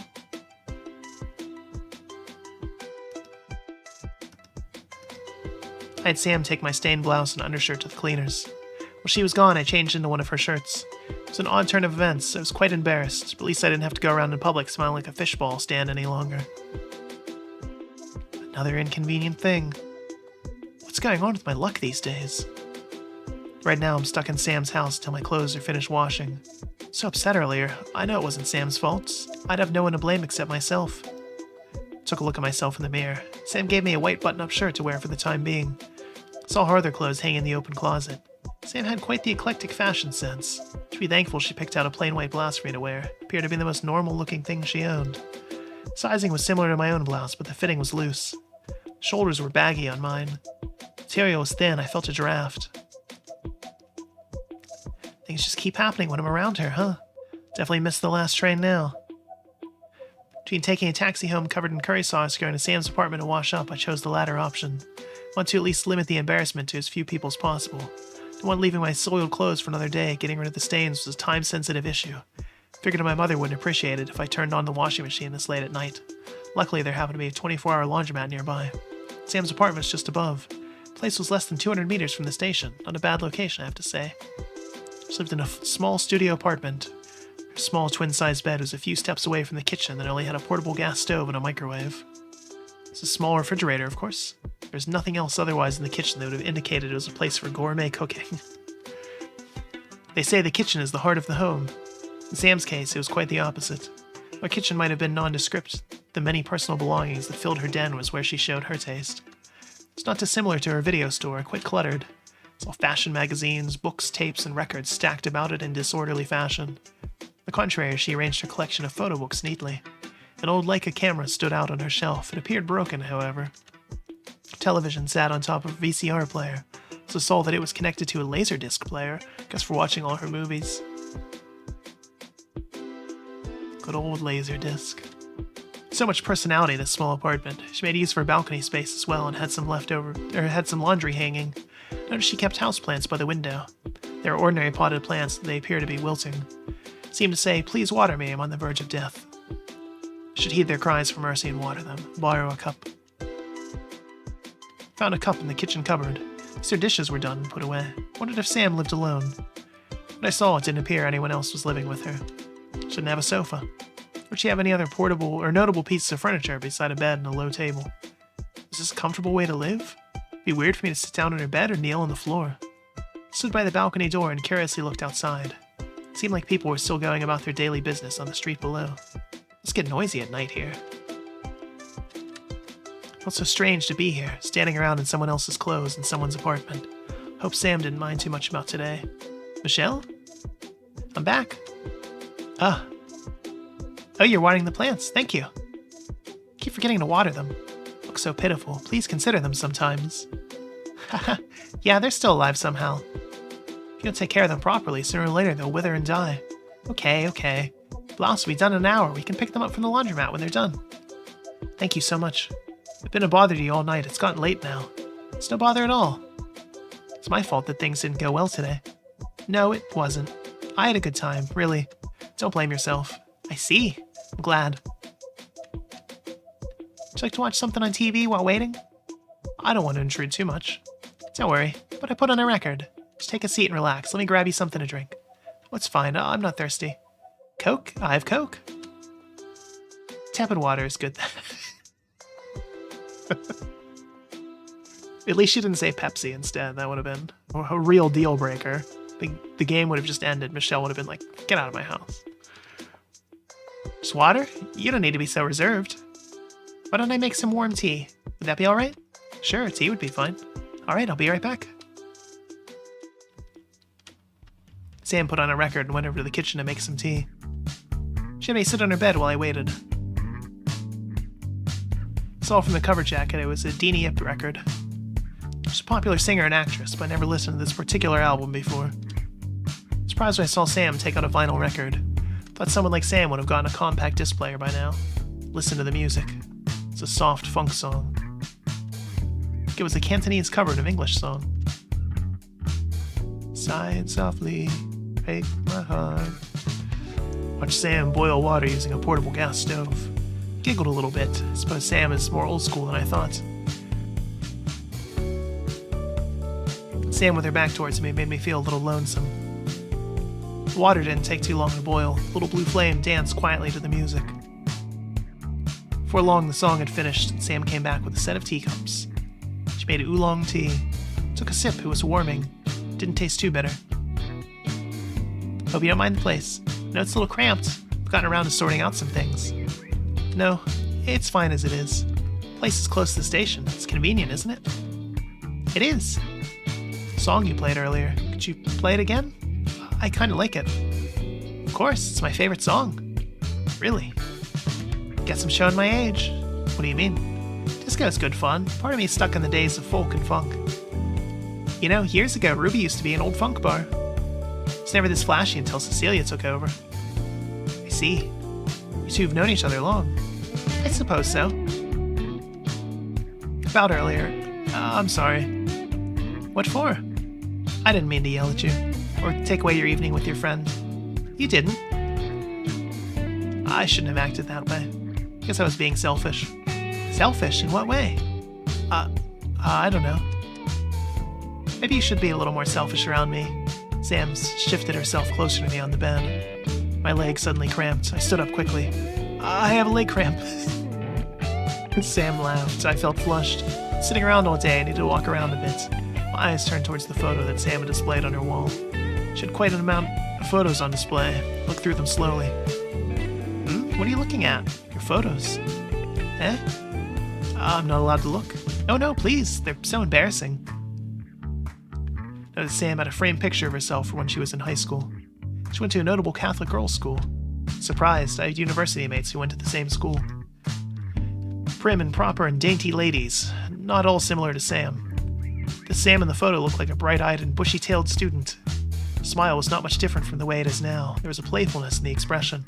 It was cute. It was like seeing a before and after puppy photo. Saw you smirk. What is it?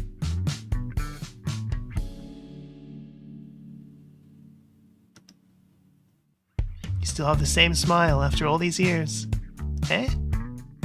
Look so keen in this photo. What do you mean by that? Let you know I was the top of my class in math. At one point I had a sign-up list for classmates who wanted to be tutored by me. Really? It's really impressive. A sign-up list. I can't believe it. It's true. It's good at teaching people how to ace the tests. Alright, I believe you. Do you really? I do. I'm sure your underclassmen really looked up to you. What's that? You being sarcastic? I'm not. Here, I'll show you a funny photo. Sam pointed to an odd photo. Who's that? It's a photo of a teenage Sam flanked by two muscular men. They're at a picturesque beach. One man I recognized as her father. He's wearing an undershirt and posed for the camera with his arms flexed. The other man in the photo was much younger than her father. He was bare-chested and proudly displayed his muscles. Young Sam was dressed in casual wear. She wore a short-sleeved shirt and shorts. She stood plainly in the center of the photo. She looked displeased. It's an unusual picture. Oh, that guy? That's my older brother. Really? My dad used to like to bodybuild at one point. It was taken when they went with my dad to visit my brother in California for his wedding. His brother was married at that time? Yep. See, he looks so young in the photo. He's 5 years my senior. Got to California to study when he was 19. Not long after, he called and told us he was getting married. His last Christmas card, I think he and his wife are on to their 4th child now. Oh my goodness. It's impressive. Do you have siblings? No, I'm an only child. Ah, I see. Did you get lonely without your brother around? Not really. Teased me a lot when I was a child. Called me names like Bucktooth Billy. Really? So one time he set fireworks off in the house and blamed it on me. Clearly I was my parents' favorite child. We bickered a lot as children. Guess we didn't bond much in part because of our age difference. I think that's nice though. I didn't have anyone like that growing up. Just my mother and father. Not sure about a brother, but I always thought having an older sister would be nice. Is that so? Make a lovely younger sister, I'm sure. Sam showed me more of her photos. Remember photos of herself as a child. She seemed like a happy child who liked to sing and dance. A wide, toothy smile could be seen in all her baby photos. Sam must have been quite an endearing child to her parents and a sweet sister to her brother. To see her smile like that, I could feel that Sam came from a loving family. Think about my own childhood photos. I wasn't as cute or photogenic as Sam. Usually the camera flash would catch me with wide open eyes and stiff expression, much like an animal in the headlights. Father liked to take a lot of photos when I was a child. When he passed away, there weren't many photos taken of me with my mother. Father's camera was kept in a storage box somewhere. Thinking about it made me feel a little sad. It was heartwarming to see that Sam had treasured her family photos. I noticed one in particular. It was larger than all the other photos she had. It was framed and hung on the wall.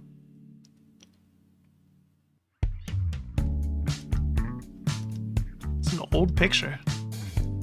Just show me your pictures next time for it to be even, alright? Oh no, they're too embarrassing. Hey, that's not fair. I want to see you as a baby, too. Continued chatting with Sam about her childhood while we waited. Time seemed languid. I didn't feel tired at all. Earlier when I was with Sam in the disco, it was so loud and busy, I couldn't really talk in depth. We talked at her place. There's something about Sam that reminded me of an old school friend. The way we could talk freely without having to show face was refreshing. With coworkers, even with relatives, Meeting someone always involves showing proper respect and courtesy, so involved a little showboating of one's education and wealth. Strange, this time I shared with Sam. I'd misjudged her earlier. I need a drink badly.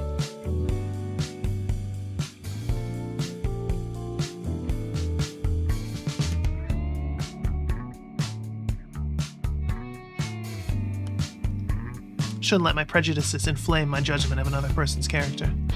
We seek meaning in our own lives one way or another. That's just for anyone and everyone in the city. When I was with Sam like this, I felt at ease, as if I was visiting a cousin's home despite this being our second meeting. Sometimes when I turned away, I caught her glance. It's an odd feeling. Didn't know how to explain it. It's awkward tension between us. And as sometimes her hand would brush lightly against mine and we were next to each other, she leaned in close to talk. Notice her eyes looked for my reaction whenever she made a funny quip or compliment. I felt as if I stayed here longer, something more. Oh, huh? Completely forgotten about the time. Could I borrow your phone? Yes, of course. It's next to the television. Stop the record, 1 second. Forgotten to let my mother know I'd be coming home late. Wanted her for not to be waiting up for me. It made her worry the other night. Dialed my own number with Sam's rotary phone. Should know my own number by heart. My fingers felt clumsy. Kept misdialing. Eventually dialed the correct number. The line connected right away. Hello? Mother? Phoning to let you know. Yes, I'm on my way home. No, it won't be long. Please don't worry about me and rest. I know it's very late. Just want to let you know I'm all right. Nothing of that sort. Something came up. Where am I? I'm at work. It's been a busy day. Something to eat, so please don't you have to wait for me. Be home as soon as I can. Don't worry about me. I'm fine. I'll take a taxi. I ended the call in a hurry. Suspicious tone in my mother's voice. She had doubts she would persist to question me. Had to cut the conversation short. Couldn't tell her I went to a pub with Sam. Set up 1,000 more questions. Mother associated pubs with degenerate behavior. Even if I didn't do anything bad, she would assume I did. I was not that kind of person. Why did she have to make me feel guilty about every little thing? Finish your call? Why'd you lie to your mother about being at work? Ooh, had a hiccup there. Caught it. There's nothing you need to hide. Eh? Well, why were you listening in? Because this room's the size of a closet. How could she not? Just overheard. It's easier to explain to my mother that I'm at work instead of whatever happened earlier. The disco? Tell her you're with a friend, eating late-night snacks or having a chat. She won't believe that. My mother knows I don't have friends.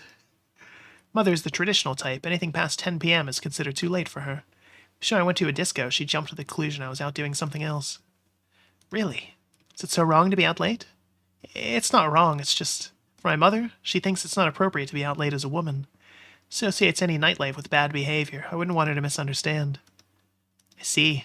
Mother must be worried about you. I can send you back now if you want. Pick up the shirt for me another day. I can take care of it. It shouldn't be long now, right? I've already been a bother to you. You could have had a good time at the disco instead if it wasn't for me. You don't need to keep saying that. I had a good time with you. I have to be honest with you. Might just be one of the bad girls your mother warned me about. Ooh. Ooh. Huh? No. It's a new experience for me, and I didn't mean to say you're bad. I never meant it that way. You're different. You're independent. You're cool. You can do anything you want. You're not like that. Really? Think too highly of me. Think you're a charming person, Michelle. Much more than you know yourself. Michelle, I enjoy being with you. I see you again? Why is the music so ominous for this? What? You can. Really? Glad to hear that. Want to get to know you more, Michelle. I like what you have to say. I want to hear more of your thoughts and what you feel. The way you express yourself is pretty. Michelle, you're a pretty girl, you know? Huh? The way you are, like this. Sam. Sam stepped forward towards me. I could feel the temperature rising in the room. Was it her body heat or my own? I wasn't sure. Closed my eyes and turned away. I couldn't bear to look Sam in the eye. Her stare was hypnotizing. It made me feel weak, as if I was going to buckle over. Oh my. Sam was standing over me. Michelle, look at me. Sam.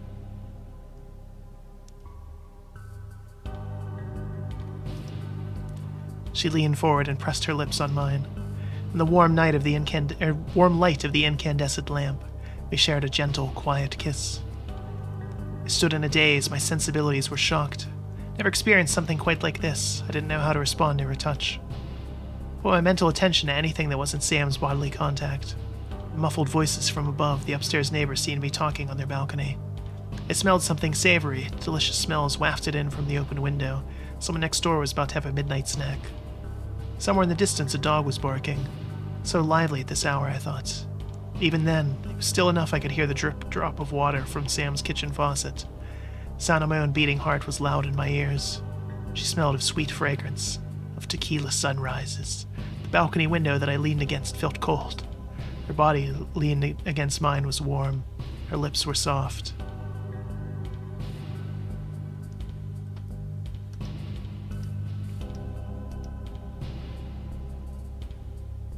I gasped for air.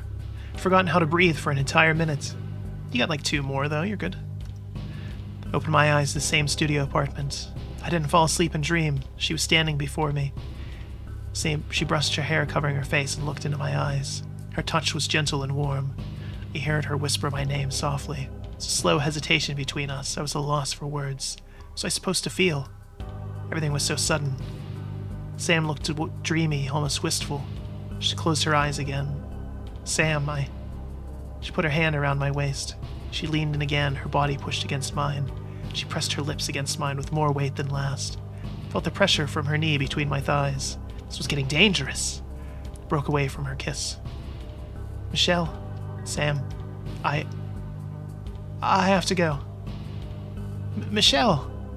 Yeah, it came on a little strong there. I felt flushed from head to toe. My face was hot. I could not say anything more to Sam, much less look her in the eye. I froze up. My flight or fight response took over. I had to get away.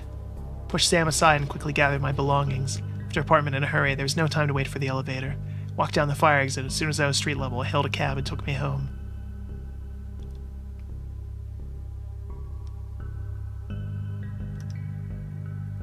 Didn't take long for me to flag down a taxi. Didn't realize until I was in the car I was still wearing Sam's blouse, and that my own was probably drying in the laundromat. Just wanted to get home and get some rest. I'd find a way to deal with this another time. At that moment I couldn't even think clearly. Never experienced such a thing before, much less with another woman. I couldn't believe it. The taxi made the turn onto Argyle, Gargoyle, and out of the Mongkong district. The lights, the sounds, the people, it was too much for me. Put my hand on my lips. Sam, why'd you have to kiss me like that? Alright. We will end it there. After a long day, we arrived home. After 2 straight hours of talking. That might have been too much. I was waiting for like a clear, good point to stop, because 2 hours of just like straight reading is a lot, reading out loud. Especially because I didn't prepare for this like I should have. Things are heating up, though. Things are getting spicy for the pepper. This is good so far, though. I like the stylings and vibe of it and everything. There's some kind of interesting... It's an interesting setting, for sure. They really lean into the aesthetic, and they did a good job with it. Michelle is so uptight, though. Oh, my goodness. Which I guess that's kind of the point. She's supposed to be the antithesis to how carefree Sam is. So far, though, they're interesting characters. Curious to see where they get with this. So we will end it there for now and pick this up later. But yeah, certainly enjoying it so far. And whether you're here live or you happen to watch this VOD later on down the road, hope you enjoyed it too. Plenty of me reading in this one, oh boy. And until next time, have a good one.